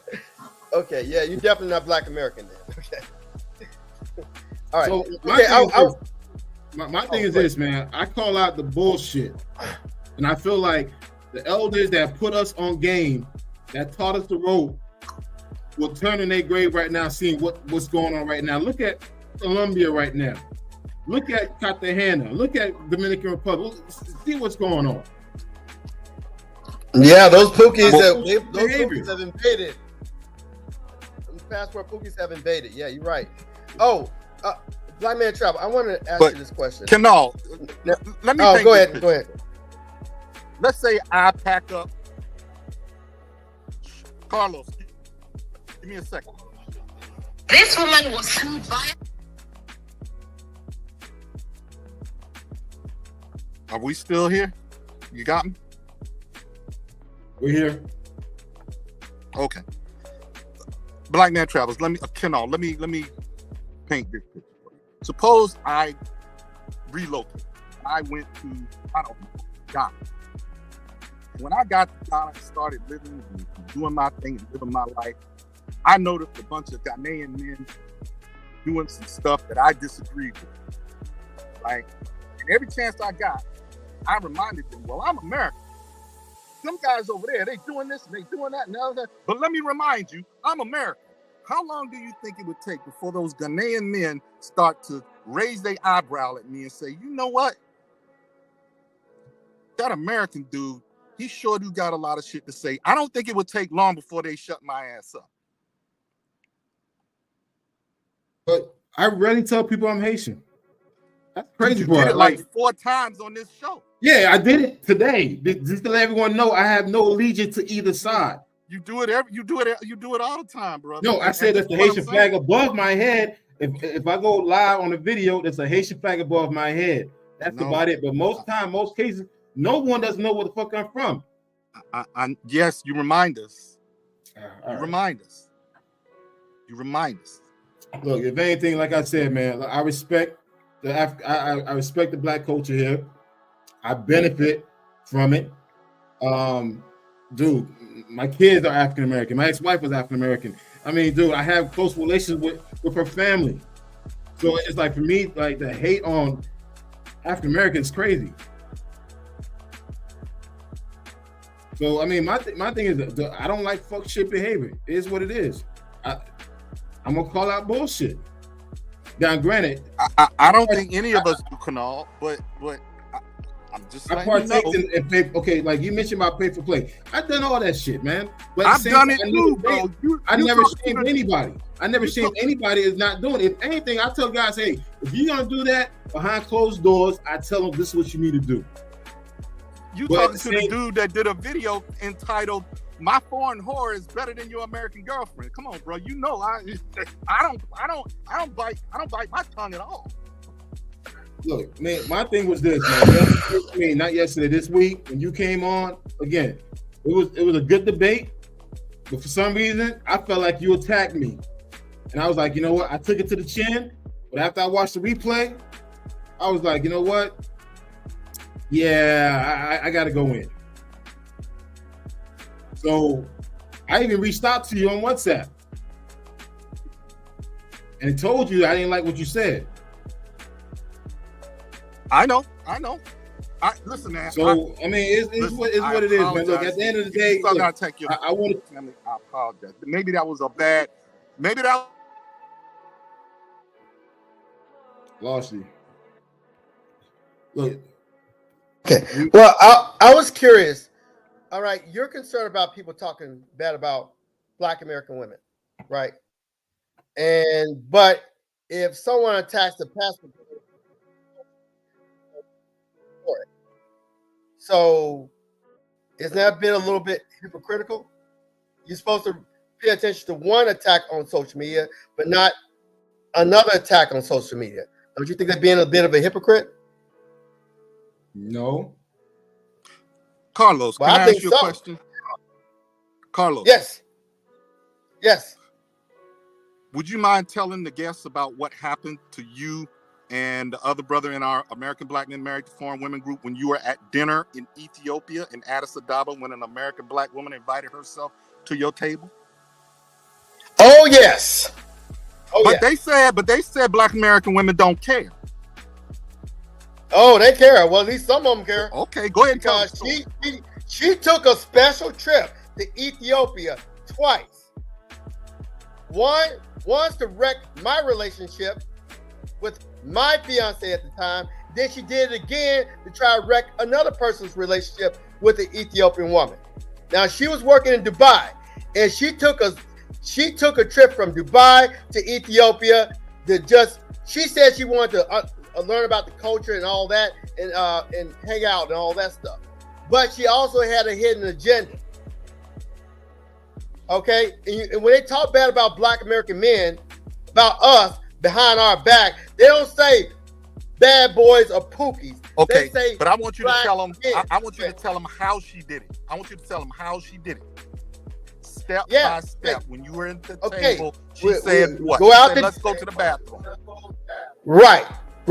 We go out to dinner together as friends, and she wants to talk with your lady by herself. Let's go to the bathroom, and she goes, "Don't trust no Black American man. Don't trust none of them." She's not saying don't trust pookies or bad boys. She said don't trust no Black American man. Lumping us all in on the same group of degenerate brothers, saying we're all degenerates instead of judging us as individuals, knowing damn well me and Marcus wasn't anything like that. Now that was almost 10 years ago, and me and her are still together. I got Carlos 2 kids with one woman, and that's my wife. I don't go around having babies, multiple baby mamas, and all this other crap like a lot of these some brothers do. All right. So they are talking. They're talking smack about us to those African women. I know they're talking smack to us about toward those African women because those African women are listening to their BS. But okay.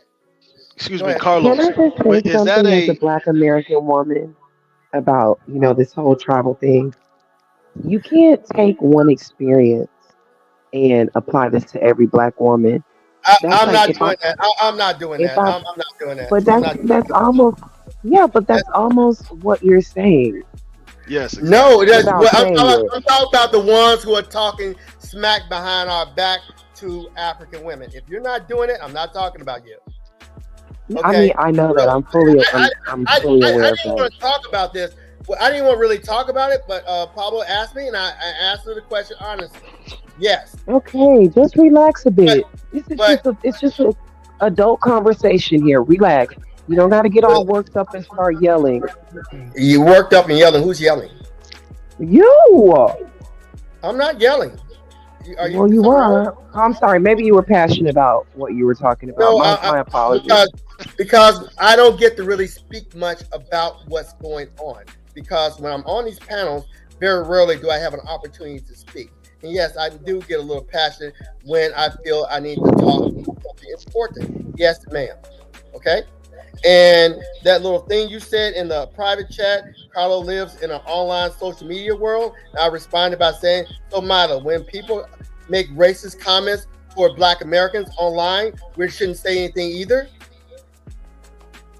Well, I didn't see that in the chat, but I'm not arguing with people over the internet. I'm sorry. If it's not something that is No, manifested it was into my just a question. physical, It was just a question.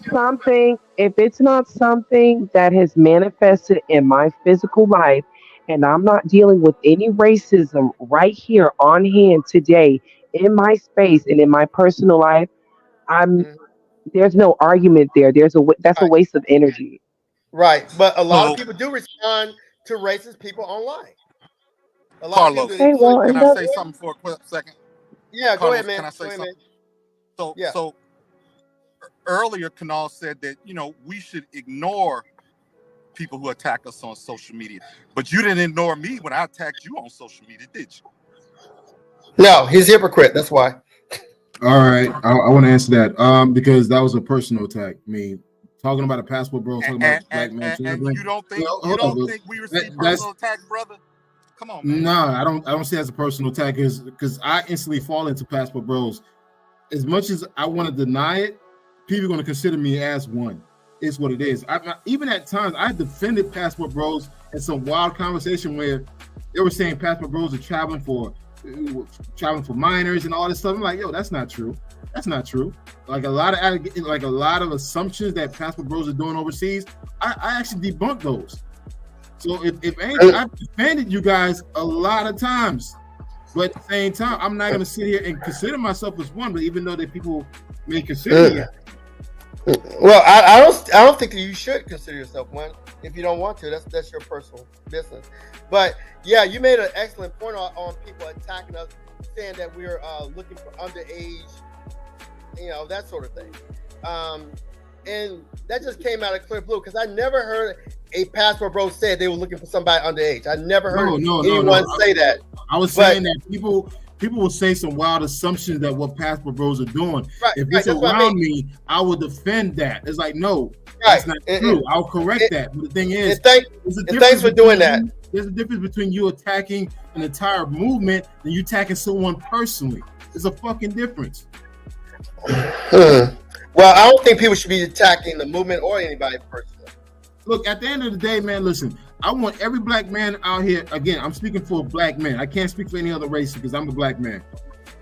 I want everybody to get a passport, go out there and see the world. I don't care what it is. Go out there, enjoy yourself, experience the world. If you want to go find a wife, go find a wife. You want to become a digital nomad, put yourself in a position to do that. You want to become an expat, again, put yourself in a position to do that. But it's just like sometimes this whole back and forth, this whole gender war thing, and it's a waste of time and energy. Constant whining and crying and complaining about women is dead. Like it's like why? I've never. But I agree. I've never seen so many men. That's like when I travel, my entire vibe when I travel is leave me alone.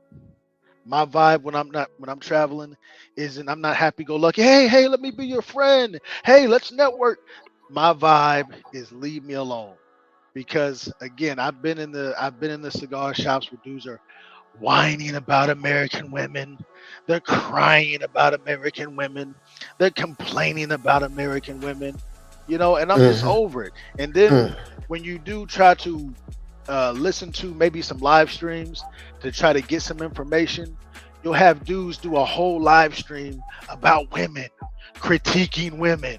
I'm like, what? I'm like, why is a man critiquing women? Let the woman critique the woman, because there's more men who are walking around damaged and unhealed than there probably are women.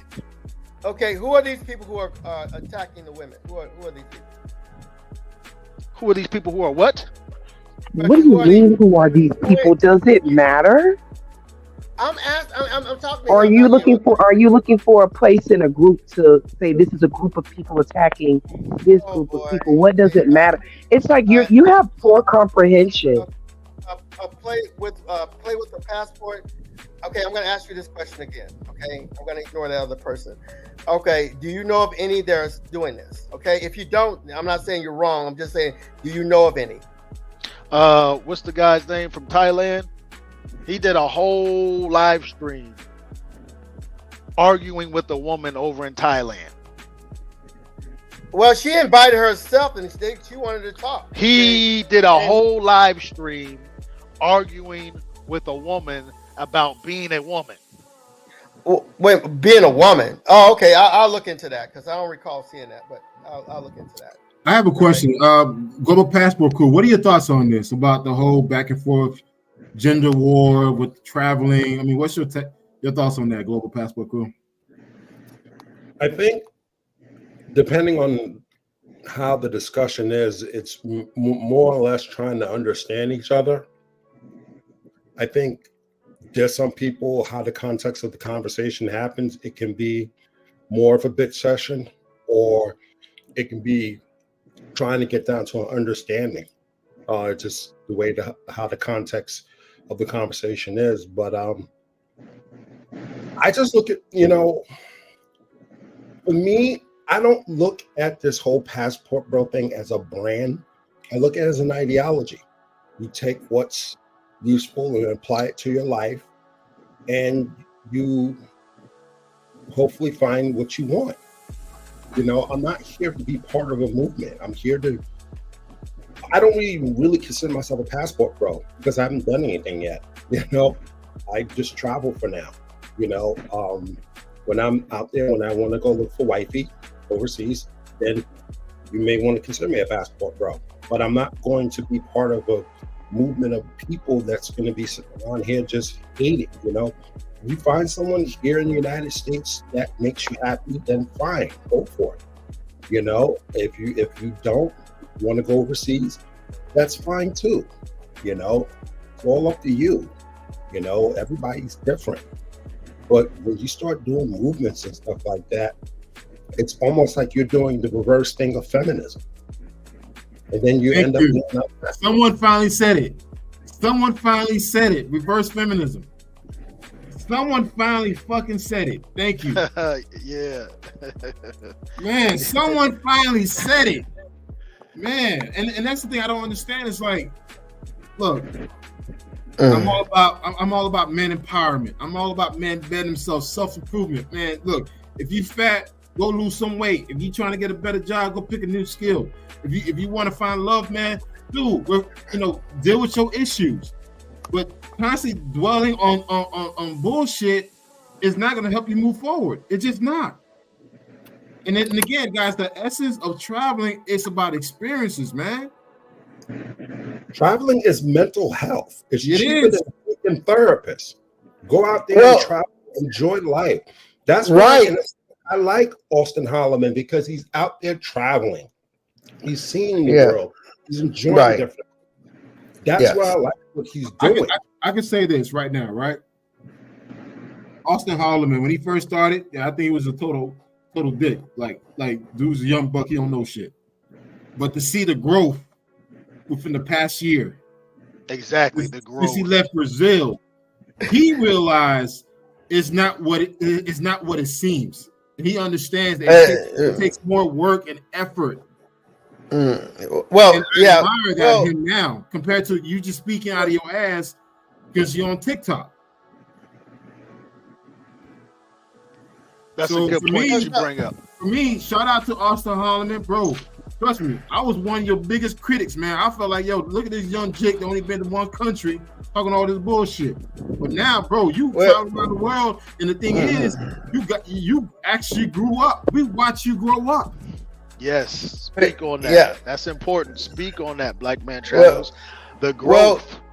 Right, he got big. He got a lot of followers. No, we're not talking about his subscribers and his fans. We're talking about the maturity. I'm getting to that, please. All right. After being in the spotlight, he had to either sink or swim. And I admire the fact that he's now swimming. Now he needs a little bit of a filter that will get him in trouble in Brazil, but he's doing what he wants to do and he's living his life, and I appreciate him for that. Go ahead. You play with a passport. What you were saying? But no, I was saying that the young man Austin, anybody would be a fool to say that he hasn't matured and grown in his travels. That's something I talk about constantly. You know, you shouldn't be the same traveler today that you were 10 years ago. If you are, you haven't grown and you haven't matured in your travel experience, right? So, I mean, 100%. Anybody that has maybe seen a TikTok video or a short video through a social media, maybe somebody sent it to them, they're lying if they're saying, "Yo, this kid, yo man, he coming into his own," and I respect that 100%. I respect honesty. And to somebody mentioned something about changing the way that they deliver things. Listen, I get accused all the time. I get called all kind of things when I get on some of these panels. Not all the time, because you know I'm not going for it, but not all the time. But it's important that people don't pay attention to what's being said. I mean, don't pay attention to how it's being said. Listen to what's being said and apply it to your travel experience and watch your travel experience 10x. You know what? For me, what works for me, I like when someone's direct and and brutally honest. I'll take that. I'll take that with a grain of salt. Like, all right, cool, thank you. Don't sugarcoat. Yeah, that's how I grew up, man. That's how I grew up. You know, it was everything came to me straight. And I want to take the time to say something. Yo, Pablo Escobar, like I said, I have no issues with you, man. I'm glad you came on and apologized. I accept your apology. Again, dog, I wish you the best. Again, hopefully we can meet up and grab a drink and laugh about this shit. But again, I accept your apology, brother. I got no issues with you, man. I just want to get this shit off my chest. Hey, Black Man Travels, I'm about to bang out of here too. And I appreciate you allowing me on the panel. I appreciate hearing everybody out, whether we agreed or disagreed. And when it comes to the travel space, I want to see black men win. And I don't want to see us win on the backs of black women. So I appreciate it, man, and I'm gone. All right, peace, man. Hey, Thriller 81, man, what's your thought? Hey, what's going on? Hey, hold on. Global? Yeah, how your going on? Thank you. Okay, hold on, Thrill. I gotta bounce myself. Thank you for having me on board. Appreciate it. Carlos, I catch up with you later. Everybody, peace out. Have a great time tonight. All right. Hey, thanks, Global Passport, for coming on, man. This is my first time having you, man. Thank you for coming on. Thank you. Bye. Hey, Thrill 81, man. What's your thoughts, man? Man, I'm telling you, man, this is it, man. And what you've been saying, I'm former military, I've traveled.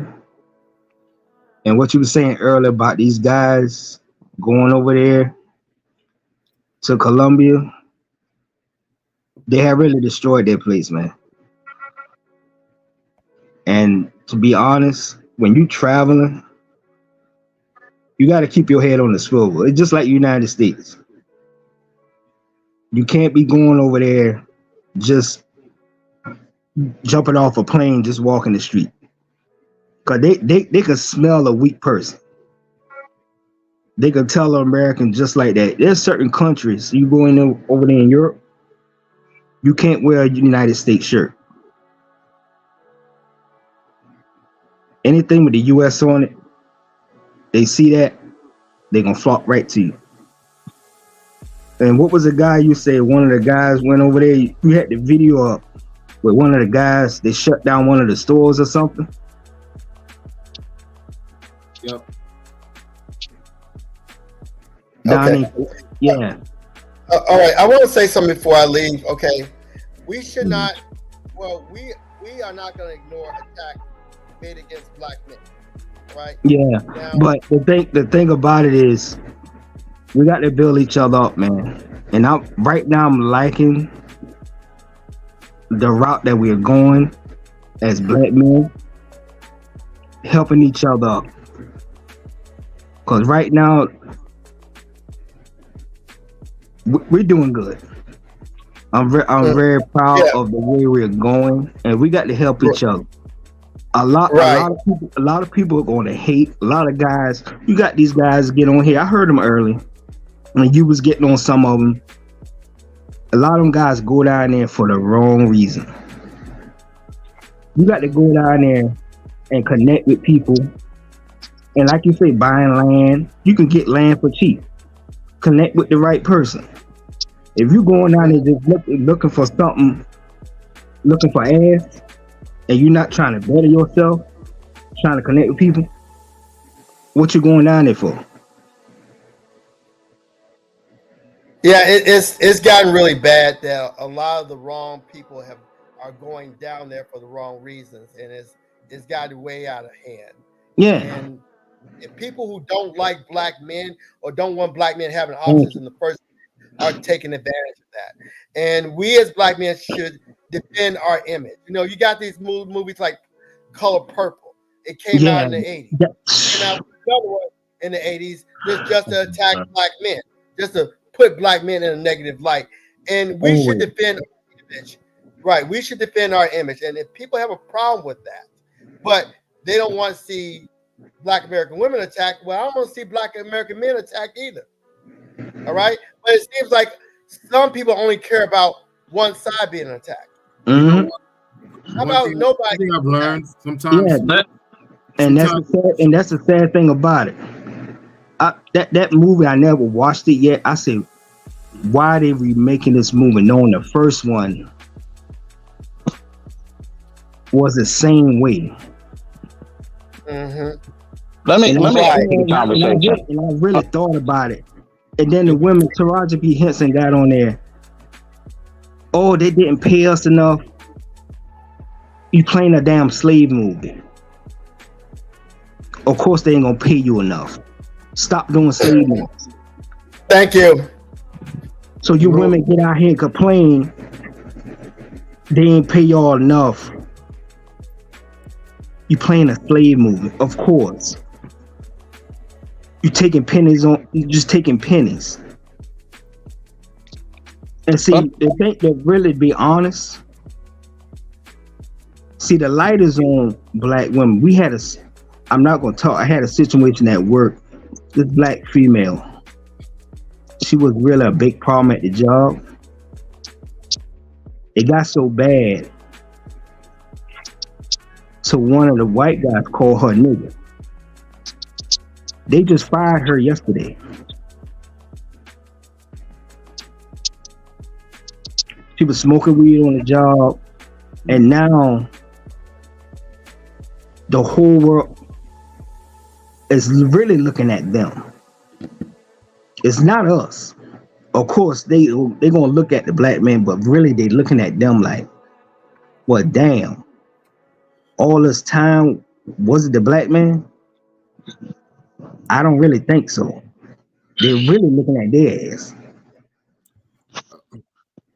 All right, here's my thing. As brothers, we got to lift each other up, man. Because really, it's just up. All right, guys. I want to say this. I want to make this clear. I'm not about, putting down one person to uplift another person. I say this, man. Look, if a person ain't fucking with you, though, you keep it moving. That's it. Yep. I mean, ain't no need to sit down and talk about it. It's like, for me, look, there's certain people, they're not gonna like me because I'm very direct. Salute to Nagmeezy in the panel. Is Nagmeezy on the panel? No, he's not on the panel. I see him. Oh, okay. Salute. I just want to interject for a second, man. And I'm gonna say this, man, about the whole passport bro thing. This is just my true sense. Like, man, I've been traveling for a long time, man. I'm a traveler. I travel, and the women is just the icing on the cake. If I do get women or not, if I don't, then so be it. I had fun, but at the end of the day, I'm traveling to reflect and recharge, just from work. Yeah, whatever. Right. I would just travel just for pros all the time, because long term, this is not healthy. Like, long term, it's not good for the mind and for the body. So, like, this whole passport thing, traveling for women and all that, that's not me, man. It's not here in the States. So why would I travel for women? So if I want to travel, I travel for learning about the culture, the view, the history. A lot of different items that can be covered. Right. Let me ask you. You're right about that, because a lot of people don't realize when they travel, go for the culture. When I was in the military, and right now I travel, with my job, I go for the culture. I don't go down looking for no ass and all that. I go with the culture. I only be there for a day or two, and I'm out. All right, guys. Let me answer this real quick, please. Jump on. Y'all don't need to hear me. All right. Part of the reason why I set up my channel the way I set my channel up and why I call myself Ronin Travelers, 22 veterans a day are committing suicide. Yeah. There are nowhere to go to release the stress that they have to deal with constantly. Yes. All kind of outlets. It's disgusting that men cannot learn how to get along because we still have this crab in a barrel mentality, and we were raised as matriarchy to allow us to sit here and fight over bullshit that doesn't really matter. Don't even matter. And understanding mental health. I don't need you co-signing, Carlos. Just be quiet for a second. I didn't say anything. What are you talking about? I'm hearing you. You're breaking my flow. Okay. Mental health is the number one thing that any man that's traveling should go. Besides for personal experience and exploring the world, as men, that's what you should be wanting to do in the first place. Like Bucky was saying, women are secondary to everything else. Thriller will tell you, he knows probably a whole bunch of guys that he served with that have off themselves for one reason or another that were senseless at the end of the day. We are drugged through the mud. We are put under so much stress and depression that we have nowhere to turn, while women always have things to do and always have places to do. Okay. So the point of traveling is to explore, open up your mind, broaden your horizons, gain the knowledge, like you said, even with Austin Holloman, watching his personal growth. That's from the experience of traveling around the world and experiencing what he does not see here. So yes, we need to encourage all Black men to travel, get the exposure, get away from the matriarchy and these corners that they've been on all their life and never will step a foot off of because the matriarchy is trying to control them overall. Black women, for some reason, think that they can control you. And it's not against Black women. It's our own mentality that allows us to do that. But at the end of the day, your mental health is more important than anybody's personal opinion or what they feel like you should or should not be doing. Okay, can I say something since he attacked me? Okay, I'm sorry. All this time. Be quiet. My mic wasn't on mute. I'm sorry you heard me. I'm sorry. I realized my mic wasn't on mute. Okay. But you're being a little bit too overly sensitive. Maybe you need to seek psychiatric help because you're being a little bit overly sensitive. Now, I'm a veteran too. That's why I was saying because I was agreeing with you. So that's why I was agreeing with you. But you wanted to turn this into a dispute between me and you when I had no quarrel with you. Not a dispute between me and you. I'm just trying to get my point. I'm just saying that you may need to seek some psychiatric help, some counseling, because you snapped at me all of a sudden for no reason. From PTSD, that's fucked up. That's what I'm trying to tell you. All right, guys. All right, guys. Come on, y'all. Come on. I'm gonna put you guys both on mute. Hey, I want to welcome Nak Neezy on the panel as well as Tobias the Traveler. Nak, what's going on, man? What's your thought on the topic? Just to give you some rundown what's going on. It's just basically I've been attacked as a passport bro hater. People saying I'm hating on the movement and everything else, but they don't even know that how much I contributed into the movement. Also, too, just recently I was on a live stream where I had to pick either American or foreign. I chose not to pick either. I feel like, hey, I should have access to both sides. But they felt like, due to the fact that I'm a world traveler and my fiance is a Dominican, I should only be committed to a foreign. And I don't believe in that case. I feel like, hey, I should have access to both sides. But just want to get your take on the topic, man. What's going on, Nak Music? I mean, for what you salute to you, brother. Salute to the whole panel. And salute to Buck, especially salute Buck. So now, what you just said, I agree with 100%. Like, you shouldn't be painted into a box where you have to choose, right? My issue with some people that label themselves as passport bros, because it's not really codified, is that there's a lot of them that have an anti-Black woman slant, where they try to paint the majority, and one guy even said most black women, and he was talking about bonnets and stuff. It's just not true.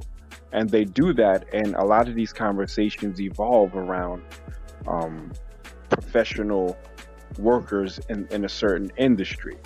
And I say, it's unfair to compare these, third world country women who are doing things to survive, and pedestalize them while you're demonizing, and generalizing a population of black women in America. I don't agree with that.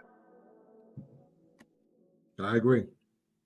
And that, you know what? That was the same argument that I had on Tuesday. I felt like the constant degrading of American women, putting everyone in the same bucket is unfair. It's like you guys allowing a small minority of American women that speak the loudest to represent the entire country. And that's not the case. But at the same time, you guys go into these countries, you bash single mothers here in the States, but there were single mothers in these countries. You bash women with tattoos and eyelashes. You do the same, but you go out there and date the women in these countries that got tattoos and eyelashes. Exactly. So okay. Can I get a little? I want to respond to someone what they said in the comments that I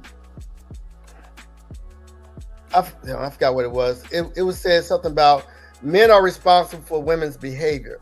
Now, I don't think that we should talk bad about the women, but I don't think we should blame the men for someone else's behavior. All right. So if someone has issues, then that's on them. You can't blame the men in the community for someone else's behavior. All right. I have a problem with that. All right. So we shouldn't be attacking the women and we shouldn't be attacking the men. How about we do that? I agree 100%. I agree. Okay. All right. Tobias is traveling, man. What's your thought on the topic, Tobias? What's going on? What's going on? Making sure I'm audible. Yeah, you good. You good. What's going on? All right. Cool. Oh, life is good, brother. I'm still here in Thailand at the moment.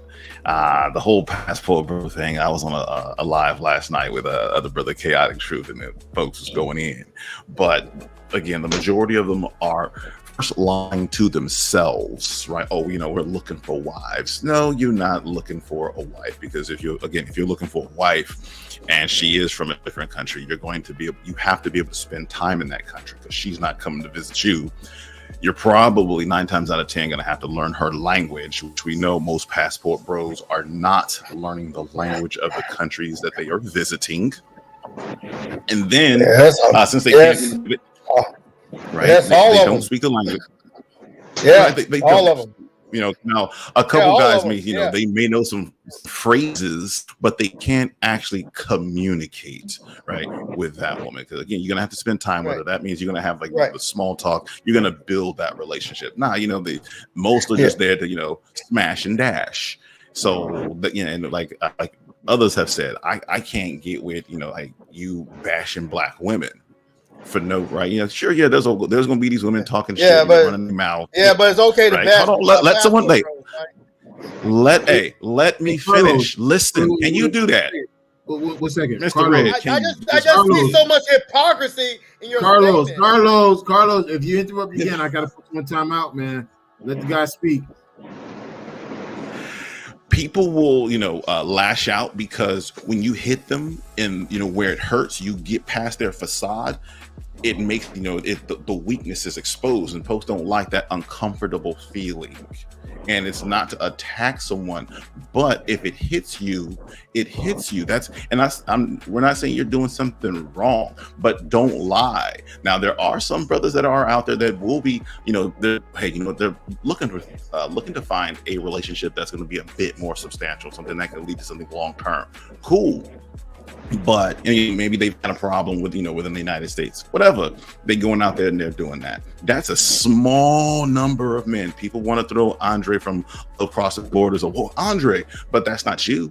That's not the majority of brothers who are, going abroad, whether to South America or to Thailand.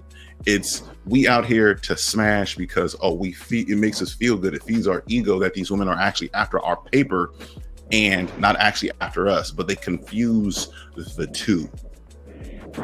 So Yeah, man. And then like there's another cat who's saying you come to Thailand and women gonna love you, man. It's not like that. You just show up and Thai women are on you. If you go into specific areas of walking streets, the women are they're gonna be tugging on your wrist and all that because they trying to get in your pocketbook, but they're not actually interested in you. And Agneezy, you're a Thailand guy. Do you agree or disagree with Tobias? Oh, I agree wholeheartedly.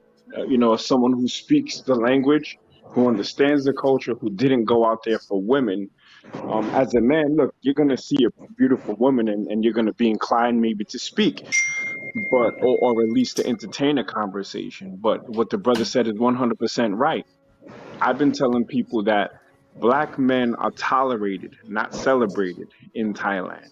You'll have some women whose client base are primarily Black Americans or Blacks from America, but these tend to be the lowbrow, bottom of the barrel, long fingernails, extensions, yo, Black face over a yellow face. You know what I'm saying? And those women should be avoided. And it's crazy because he mentioned Walking Street, I try to avoid that place, right? But if I go, it's just I get these fat, overweight women just jumping in front of you, acting like you're supposed to be attracted to them because they're big and out of shape. Because a lot of brothers went out there looking for the so-called thick ones, and they're really just dealing with SpongeBob built women. I'd like to make a comment really quickly. And shout out to Ronan and shout out to the brother who just spoke before me. But you, brother Carlos, you said it was a mistake that you didn't mute your mic, but you've done it to the brother who spoke before me. You did it to Ronan, and now you're doing it to me. Could you please just respect when we're speaking and mute yourself? Dude. Thank you, brother. I appreciate that. I think you're seeing things that are not there. You're getting emotional, dude, but you keep on talking. No, and I'm not emotional, brother. I'm treating you in the spirit of brotherly love. I'm brother, just asking I have nothing that against it you. happened a couple of times. I have not disagreed with anything you have said, but you want to make it into an argument, which I find kind of strange. I don't want to argue with you, brother, but you throw people off of their train of thought when you're doing the P. Diddy ad lib. You know what I'm saying? He did it. Like respect. Okay, right, but no, I did not do that. And you're being emotional, brother. So okay, keep on with your comments. And I have not disagreed with anything you said. So you don't have to be emotional. I appreciate that. But you can I know disagree. you're afraid that someone's gonna disagree with you, right? That's what No, not at all, brother. I actually then go ahead and make your point because there was no reason to bring my name up, brother. Okay, brother. All right. You okay? Stop being emotional. Make your point, and I'm making my point, brother. If I could finish, I'd appreciate it. Let it be. You did this to this guy. You did this to this guy. Just shut the fuck up with that bullshit, brother. You see how calm I remain just to prove that you're the one that's acting emotional? You just had an outburst similar to the one that my daughter used to have when she was 4. Outburst. Wow, that was a big outburst. Yeah, you had an outburst. Yeah. Dude, just go ahead. Black and Men continue Travels. I'm gonna holler at you, just on pick another a stream fight. because That's this guy all is you ruining want. it. He's turning this into the Razor Rays panel. This isn't Razor Rays panel, Yeah, brother. yeah. I put him in the backstage, man. Yeah, Carlos. Can I follow up real quick? Yeah, go ahead, Tobias. Can I follow up? All right, no, just following up, not to knock means it. Me, I've never been to Walking Street. I've never been to Pattaya, right? Never have. And I like to tell people that, like, oh, you've never been there? I'm like, nah, man, because like I said, I was actually married into the culture. Like I said, my ex-wife is half Thai, half Lao. We met in the States. So people do like, oh, you met your wife in Thailand? No, dog. No, we did not meet in the States. And like I said, still have, extended family here. But when you see Thai women out here that are, if you look at them, say, wherever you are, and in the kingdom, and if you see a Thai woman, typically a lot of times with tattoos, she's going to be bottom of the barrel. You don't see higher class, like high so Thais with tats like that, whether it's sakyan or any a flower, a dragon, or you don't see them with that. If you see it on them, 9 times out of 10, she is a pro or a former pro. She retired from that lifestyle. And many like cats don't understand. I'm like, yeah, you gonna deal with her? That's cool, but this is who she was. She's going to come with a past. Now, like, again, if you want that, more power to you, but that's not how I roll. Like I said, I don't even deal with Thai women here. I mess with none but foreign chicks, other foreigners, because there's a ton of Russians here, and that's what I like. So it's if you want it, you can, but then like you can have an amazing life here. Visa situation might be kind of tough for you, but it is a wonderful, wonderful place. No need to hit Walking Street unless you just want like, oh wow, this is what it is. All right, if you've done it once, you've done it enough. And then let's just clarify also, there's Walking Street where, you know, the go-go bars and the pros are, but then they also have actually like proper walking streets where people are actually selling goods and service. And I'm like, services like that, but okay, you know, there's going to be restaurants there. There're going to be people selling like, you know, fake watches and all that other stuff. So those are also walking streets. So like in a Fisherman's Village in Koh Samui, that the main walking street there in Fisherman's Village is just a spot where you got a whole bunch of foreigners. It's on the beach, and you can buy different trinkets and souvenirs and all that stuff. So that's considered a walking street. But there are no pros working on that street at all. I'm gonna say this, man. When I went to Thailand, you know, I took a flight from Bangkok to Chiang Mai. Met a Thai chick. She's Australian, but she's Thai, and she's a roller derby athlete. I met up with her, man. We chilled, man, bro. We connected. I was like, hey, I'd like to spend more time with you. Guess what? I flew her down to Phuket after I left Chiang Rai. From Chiang Rai, I flew down to Phuket. She joined me in Phuket, joined me in Bangkok. Dude, I had a great time. I was able to experience Thailand for what it is. It's a beautiful country, man. And the travel from Bangkok to Chiang Mai to Chiang Rai to Phuket and back to Bangkok, I did 2 days in Pattaya. But once I was in Pattaya, I realized, man, this place is like average. It's like all the brothers talk so highly about Pattaya, but that's not really the place to be. There's so many other cities in Thailand to actually hit up. So I always tell guys, man, if you're going to Thailand, man, dude, don't get caught up with what you see on YouTube with Pattaya, because Pattaya is just a red light district. Once you go into the other cities, go to northern cities like Chiang Mai, Chiang Rai, or even Phuket or Bangkok, you experience Thailand for what it is. Pattaya is just like another tourist trap, like a Sasua. You know, brother, if I could just jump in here. Yeah, go ahead. The Sakyant, right? The Sakyant, specifically the one with the 5 stripes. That's actually a blessing to us. That is literally a Thai gold digger tattoo. It's for prosperity. So if you notice, many of the bar girls have that on, I believe it's their right shoulder, somewhere on their back. That's telling you what they're about their money. So they will lie to you, cheat you. I've seen a Thai person shortchange someone on purpose and then claim that it was her lucky day because she used to sell trinkets by the walking street. So, oh, today's my lucky day. I'm like, but you knew that he gave you 1,000 instead of 100.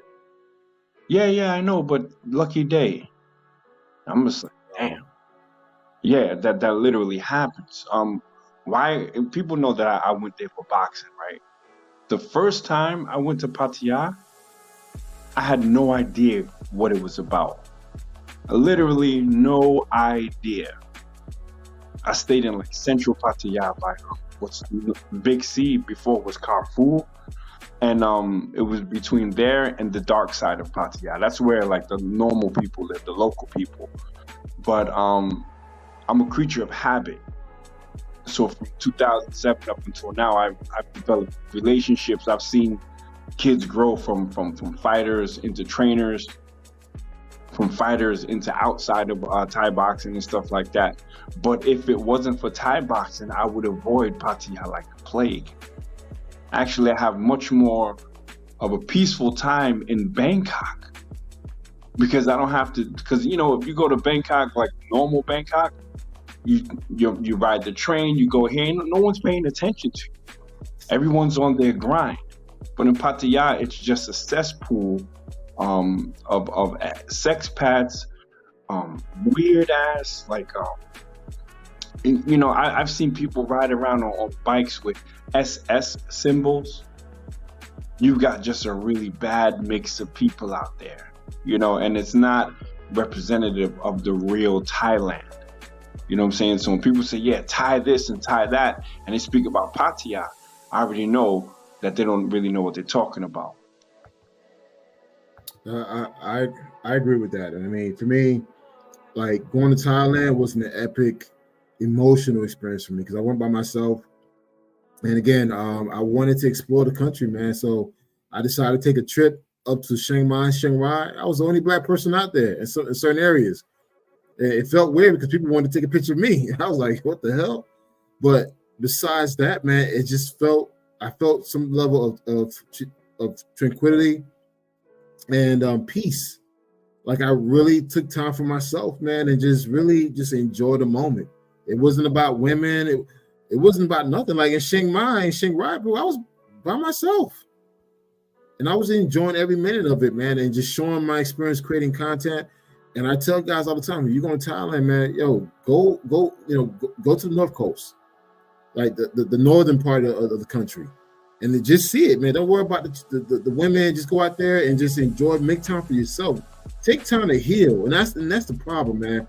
You have a lot of black men walking around just hurt, angry, pissed off. Like they don't take the time to heal whatever they're going through, and they just bounce around, want to find other men to let go that issue. And I think a lot of guys need to take a self-journey trip, man. Like, hey, just take some time to just heal and just go take care of your situation, man. But that's not taught because all over social media, it's all about, hey, I'm finding a wife, but really you just fucking pros.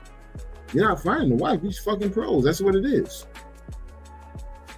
We got passport man. A pro over there is just an extended girlfriend. Like a wife, a lot of times it's just people who got with a pro that they got comfortable with, and then they do a traditional marriage, not even a marriage that's sealed at the Ampur. It's just like a village marriage, and they run around calling these women their wives. I have a coworker who owns a bar in North Pattaya, and he was like, when people come to, and he's a white Belgian, by the way. He said, when people come to Pattaya and they say, no, my girl's not a bar girl and this and that, she's a manager in this store. He said, when he and his wife walks through the mall central, he says he sees a bunch of his co-workers that are now managing, certain things or have their own kiosks who were bar finding with people. You know what I'm saying? And people will ignore that whole past, and they won't give women in America that credit or that benefit of the doubt that they changed their life. They'll just paint them as ratchets for their whole life, but they're forgiving women that literally been selling their body for half of their life. They forgive the baby mama culture that exists in Thailand. Yeah. Like love hotels are not a specifically tourist place thing.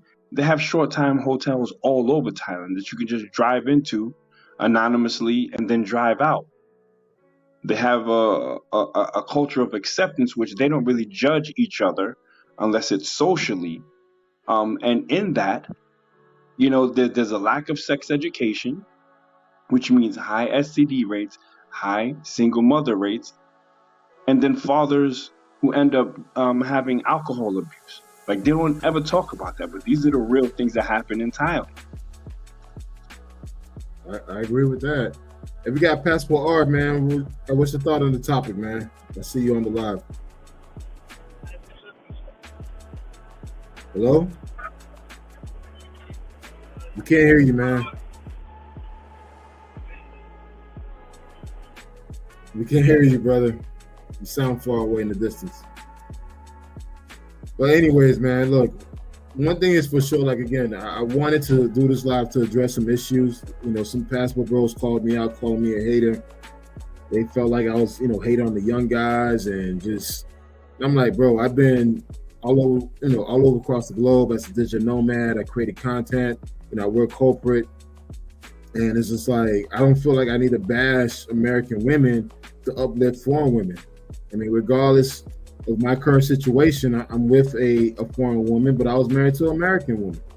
I have two amazing sons with an American woman. Now I have one son with a foreign woman, and it's just like I'm blessed, you know. And it's just like I'm not gonna pick one side over the other. I don't have any hangups, any issues, and I refuse to walk around jaded, man.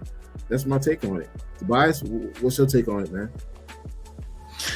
Yeah, no, I'm right there with you, right? You know, me, I have you know, my son by an American woman. You know, she's basically a dual citizen, born here in Bangkok, raised in the States.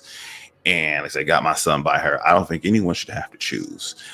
When you call out people's BS, right, they don't like that because they know it's BS, right? And it's like, oh, you know, you're trying to get people to believe a lie, and that's not how it's gonna go around here. And I'm really glad, you know, you came out like, look here, nah, that's not me. You know, you go in the bath for folks sometimes to let people know, to actually to support certain aspects of, you know, of their choices. The other choices, nah, you know, we gonna call, you know, BS on that, right? Because we have to be able to, you know, bring back shame and, you know, ridicule, right, or constructive criticism. That's a better term for, you know, the BS that some people, you know, participate in. If you participate in it, you should get called out on that, because that's how the community always has been. You know, we'll have some elders. Hey, young man, young woman, right? With it, that what you should be doing. That's wrong. That's incorrect. But people don't want to. They want to think that everything that they do is right, and we all know it's wrong, and then we want to tell them, you know, why it's wrong. Not just, oh, it's wrong, but also you create that understanding so they don't do it again. But then they don't want to. They think they know it all. And like I said, with you setting the stage, like, hey, you know, nah, some of what you say is correct. Some of what you say, you know, is, you know, not unquestionable, because some folks will use these ambiguous terms. Nah, there's a difference between right and wrong, and we know them already. So again, you're doing the right thing. Thoroughly enjoy your content, you know, as another traveler running around the world also. And yeah, I think I'm done. All right, thanks, Tobias, man. Hey, I'm about to close it out. It's been over 2 hours and 30 minutes, man. So I figured you guys can make a closing statement. Tobias, you already done yours. That easy, man. You want to close it out, man? Nah, man, I think it was a great show. I think the music is soothing. You know, it calms the savage Negro like Carlos, and it adds a good ambiance. I'll be back to your show. Let me subscribe right now, brother. I appreciate you, and I will never. Bro, I want to say this to Nagneezy. I listen to a lot of your conversation on different platforms. I always agree with you, always, man. I'm like, this dude's on point. I hope one day he finds my channel and he can jump in. And today you found it. Hey, thanks for coming up, man. I appreciate it, man. And again, for someone, I box, so I understand the importance of fighting and everything. I don't do Muay Thai, but I box. So I understand. So, man, I'm a huge fan of your commentaries and these various platforms, and I appreciate you standing up for the American people, man, for the American brothers and sisters out here, man. And understand that you don't have to put one race down to uplift another. Exactly. And you know what? You're of Haitian descent, right? Were you born in Haiti? No, I was born in Bahamas. My mom and dad was Haitian, but I came here in 1978. But I'm technically, dude, I've been here for 45 years. So I'm technically American, but it's just like, of course, my mom and dad are Haitian. No, I got you. I remember this. And you had put respect on Black Americans, and I always appreciated that. My issue was with people that, you know, came to America and never respected the Black people that were there prior to them getting there. I want to say this, and my mom, she kind of ingrained this in this at a young age. We understood that due to the sacrifice of all the African Americans and what they've done in this country, that it allowed for us to come into this country and enjoy the benefits of having the opportunities. For me to go to graduate school and earn my MBA degree and everything else, it was due to all the sweat, blood, and history that the African Americans have paved the way. Trust me, man. I check any Caribbean, any African, any immigrant that talks sideways about African Americans. Like, nah, bro, you here off of their backs. You're benefiting off of their sacrifices. So that's why for me, I always take a hard push when people start talking shit about Americans. I'm like, hey, hold up. You're benefiting from American society. So you, as an expat, you're enjoying this American dollar. If you don't like America that much, guess what? Go find a job in Colombia. Go find a job in Brazil, and tell me how well you get paid. Exactly. Yo, let me make a quick announcement. Yoga. All right, and look, I'll believe it when he's on the other side of the ring. We're supposed to be fighting in Sosua, Muay Thai rules on the beach. I think Flip Flop is already down with it, and he's working out other particulars. Okay. So if you're smart, not you, but if anyone listening to me is smart, you'll bet on Knock Measy for the knockout early. You know what I'm saying? And Buck, I heard you do MMA, so if you want to get on a card, I'll fight you on the same night. You could change your name from Buck to Buck Broken when I'm done. Pause. Pause, big time. I mean physically broken, not like Tariq Nasheed Buck Broken. Yeah. I mean, the way you said it is like, okay. Yeah, I know it was a little pausey, but you know, Buck is a strong dude. He's still, you know, got the energy from them high energy biscuits that we were sending over to Somalia when they were in their famine and shit. So, all right, cool. Hey. All right, I'm out of here, y'all. All right, thanks, Knack, man. Hey, Buck Travels, man. What you got something to say? Close it out. You've been quiet. I think Buck always falls asleep on these live streams, man. Always. Good night, Buck. Your ass always sleeping on this shit, man. Tobias, man, what's your take on it, bro? Yes. Oh yeah, nah, man. You know, Knock Measy, he always got some colorful commentary. I mean, the man's wordplay is always you know, refreshing, right? You gonna definitely get a good laugh, but he's real with it. So, and yeah, just finishing up real quick. Again, you came in, you know, you said your piece. Passport bros aren't liking how, you know, you pointing out their hypocrisy, and again, you know, they don't like that. People don't like to be told fake when in their hearts they know it's fake, right? They know it is, and you know, a lot of them typically it's all about, you know, women. You know, it's not, oh, I want to make a better life for myself, and because no matter what, you can make an amazing life for yourself in the States. You can. The same work you're going to have to put in to make your life amazing abroad, you're going to have to do that here, and not on some $15, $20 an hour job. That's what one dude was talking about kind of last night. I'm like, hey, make more money. Money isn't for the women. The money is for you. Yes. First and foremost, right? Because money is security, right? Because you never know what you're going. Money's a problem solver, and it is security. You know, we gonna need it one of these days. Something's gonna happen, and it's gonna cost you some money. Yep. So, you did, like I said, getting at their facade. They didn't like that. So, I mean, the thing is, I can't get too much pushback because they know I got receipts, man. So it's like we can't really go too hard against them. It's like, yeah, but when they refer to receipts, half the time they're just talking about women. Oh, let me see who you was messing with. Why do you care who I'm seeing first? And why? That's. I mean, I'm not. I got. You know what, Tobias? I want to share something with you, man. If you guys want to know what my ultimate receipt, she just gave me a son, man. You guys want to see it? Here we go. That's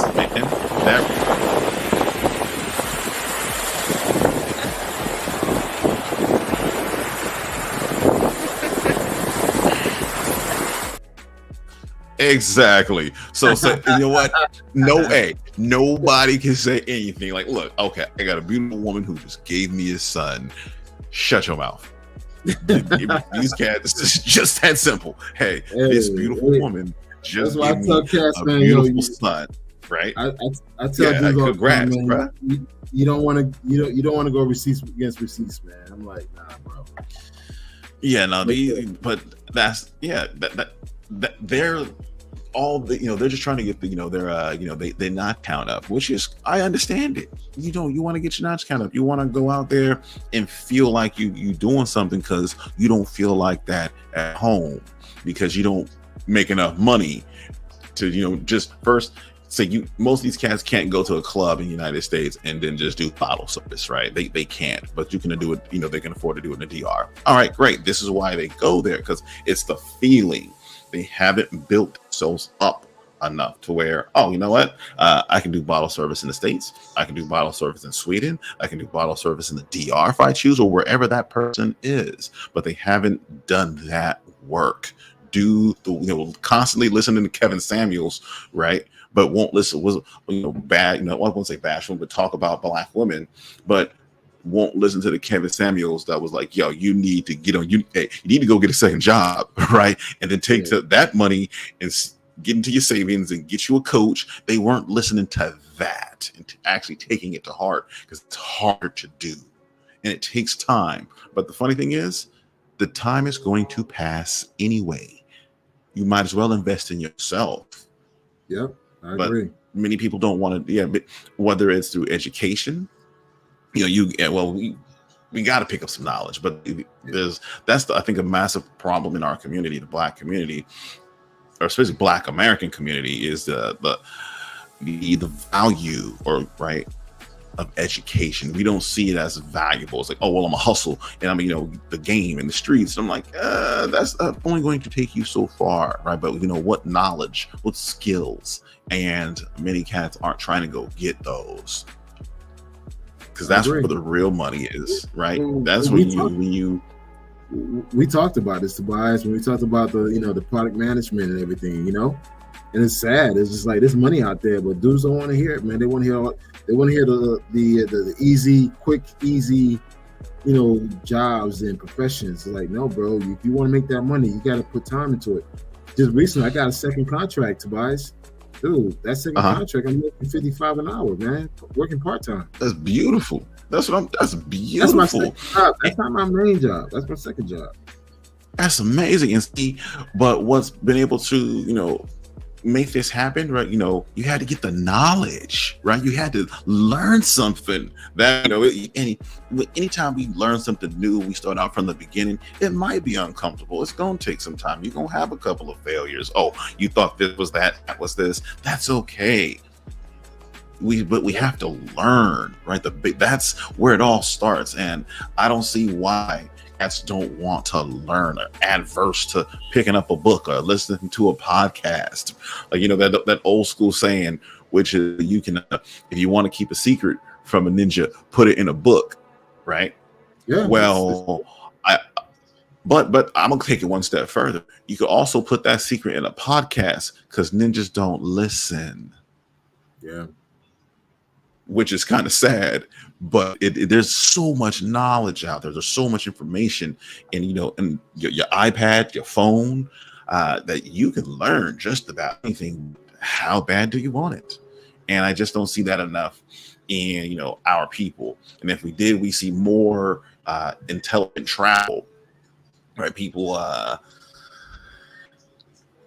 going to different countries and just really soaking up the culture, the lifestyle, amazing food, and whatever experiences they have along the way, and then not come back and podcast, oh, I got my receipts from from Sosua, right? Like that. Yes, I'm actually sharing my website. These are all my blogs. I see.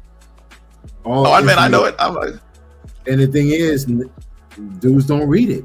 They don't read it. They don't feel it. They don't take any part. And the thing is, all this in here is game, like real information, like digital nomad, real estate, health, relationship, how to deal with that stuff, man. They don't read it because they don't want it, right? We have to get to a place where, hey, you know what? I desire to make a change in my life. I want to get better for me, first, right? You know, I know other brother Kings and Dreams. He did an interview with Austin Holloman, and Austin was complaining about self-help, right, or self-development. I forgot what it was. He says, I'm just supposed to build myself up forever, and there's really no end goal. I'm like, no, you got it wrong. You get better for you, and it's subjective. So when you'll get to a point where you're like, all right, I'm in a very good place, but you can always get better. Whether it was Michael Jordan, Larry Bird, they had coaches and they were always trying to get a little bit better, right? You know, well, let me just be 1% better every day. That's actually a lot, right? But if you get just a little better every day of your life, by the time you get to the end of it, you'll look back and be like, God, man, you'll have a life that you could write a book about, or, you know, they'll create a movie about you because you were able to do some remarkable shit. But people don't want to do that. And it's hard. It takes time, but that's okay. We can all get there. And then the experiences we have along the way, oh man, it's the cake. Like I said, I'm sitting here in Bangkok right now. It is 1:21 in the afternoon. I'm looking off my balcony and it's sunny out. It's kind of the haze of the smog is in the air, but I'm like, I'm here, and I've been here the last 3 months, right? And I'm gonna be here for probably, you know, a good another year or something like that. It's amazing. It's amazing, and I document this. So like, I'm dropping different types of content.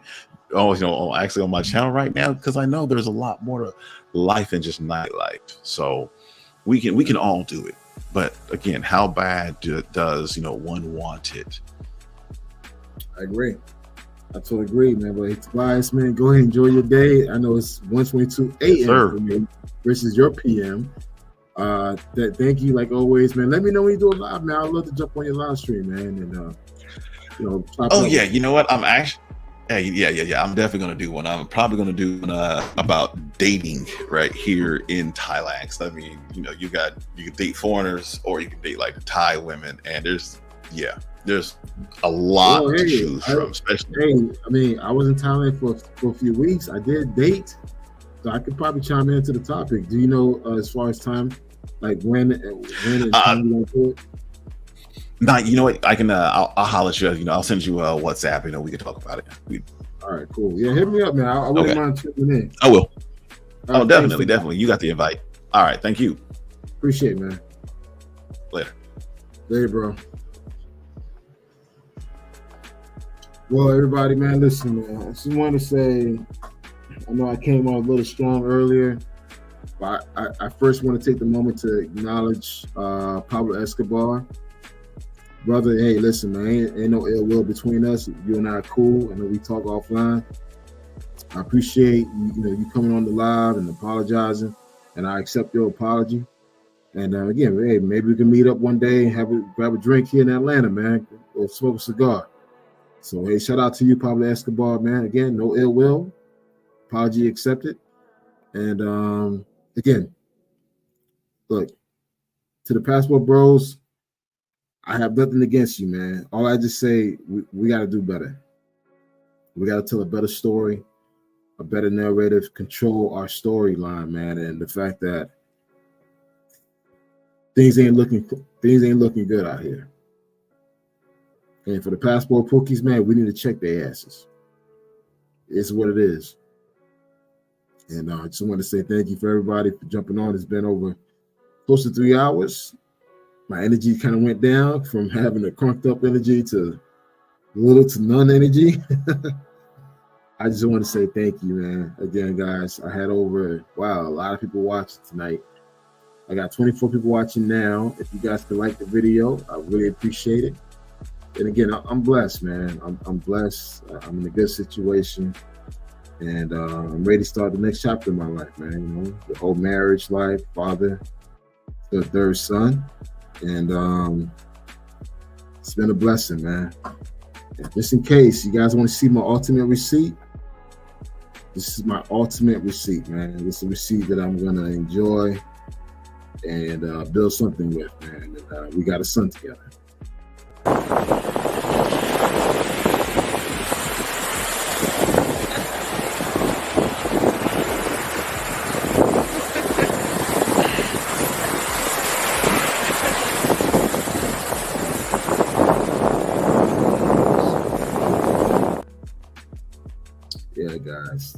Go out there and travel the world, create the experiences, man.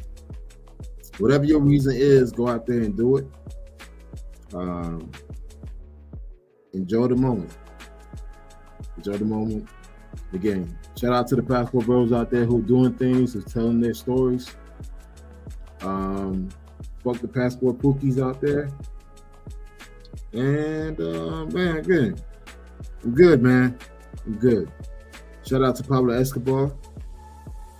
And shout out to everybody that came onto the live, man. Great live, great, awesome live, man. I really enjoyed the energy, the conversations we had, man. It was awesome, awesome, awesome, awesome. And I just want to say thank you. And again, guys, I have the ultimate receipt, man. I'm good. I'm ready for the next chapter of my life.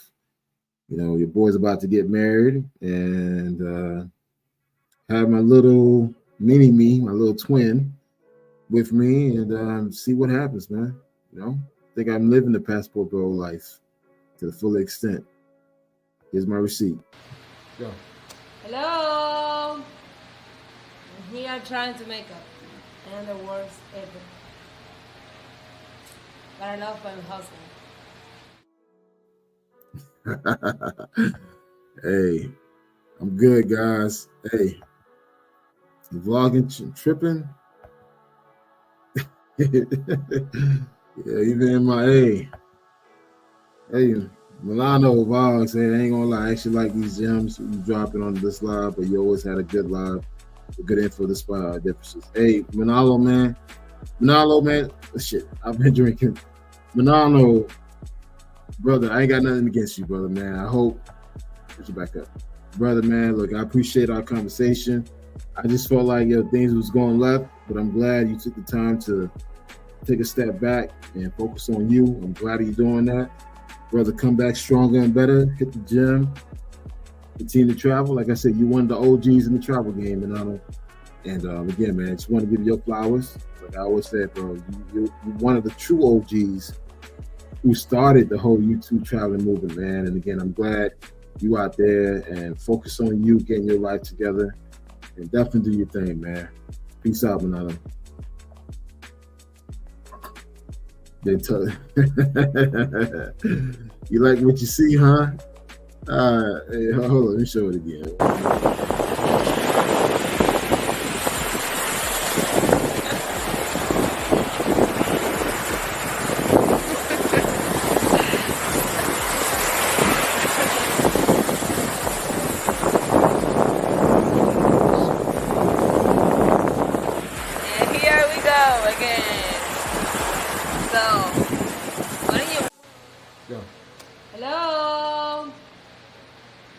Trying to make up.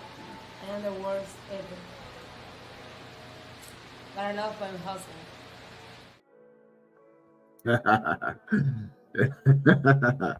Hey guys, good time, man. Yeah, Trini always got freaking jokes, man. I think he's a hater, bro. Yeah, salute to you, Milano, man. Like I said, bro, no ill will towards you, man. Hope all is well. Hope you got your life together and you're doing your thing. And again, bro, maybe someday we'll meet up and grab a drink. Definitely, man.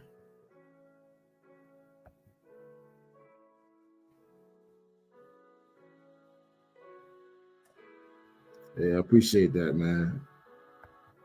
You hate it?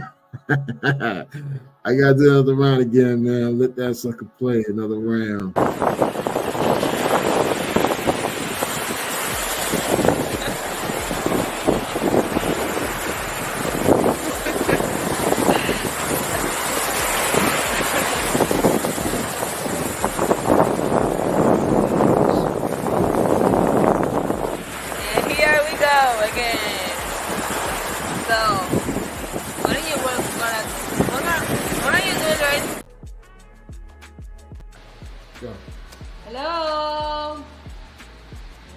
Trying to make up.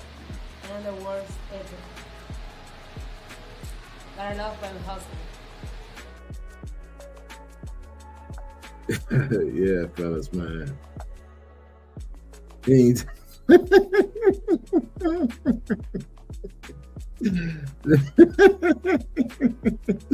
oh, boy.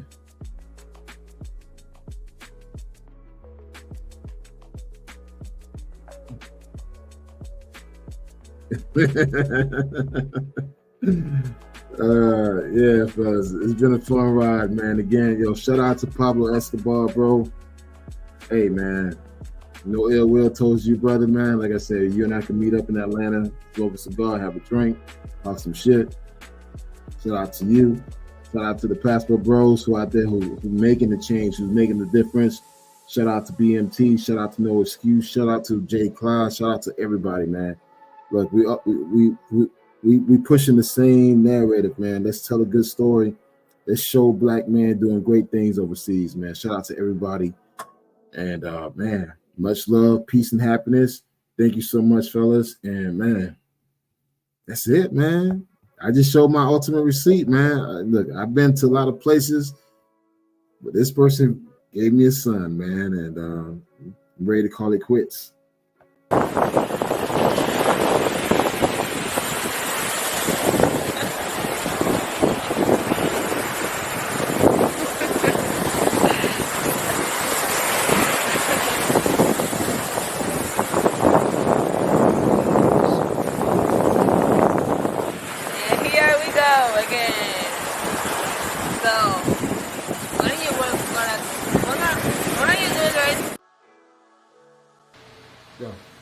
Hello. I'm here trying to make up, and the worst ever. But I love my husband. With that being said, guys, love, peace, and happiness. Guys, have a safe trip. Be safe out there, man. And see you next time, man. Later.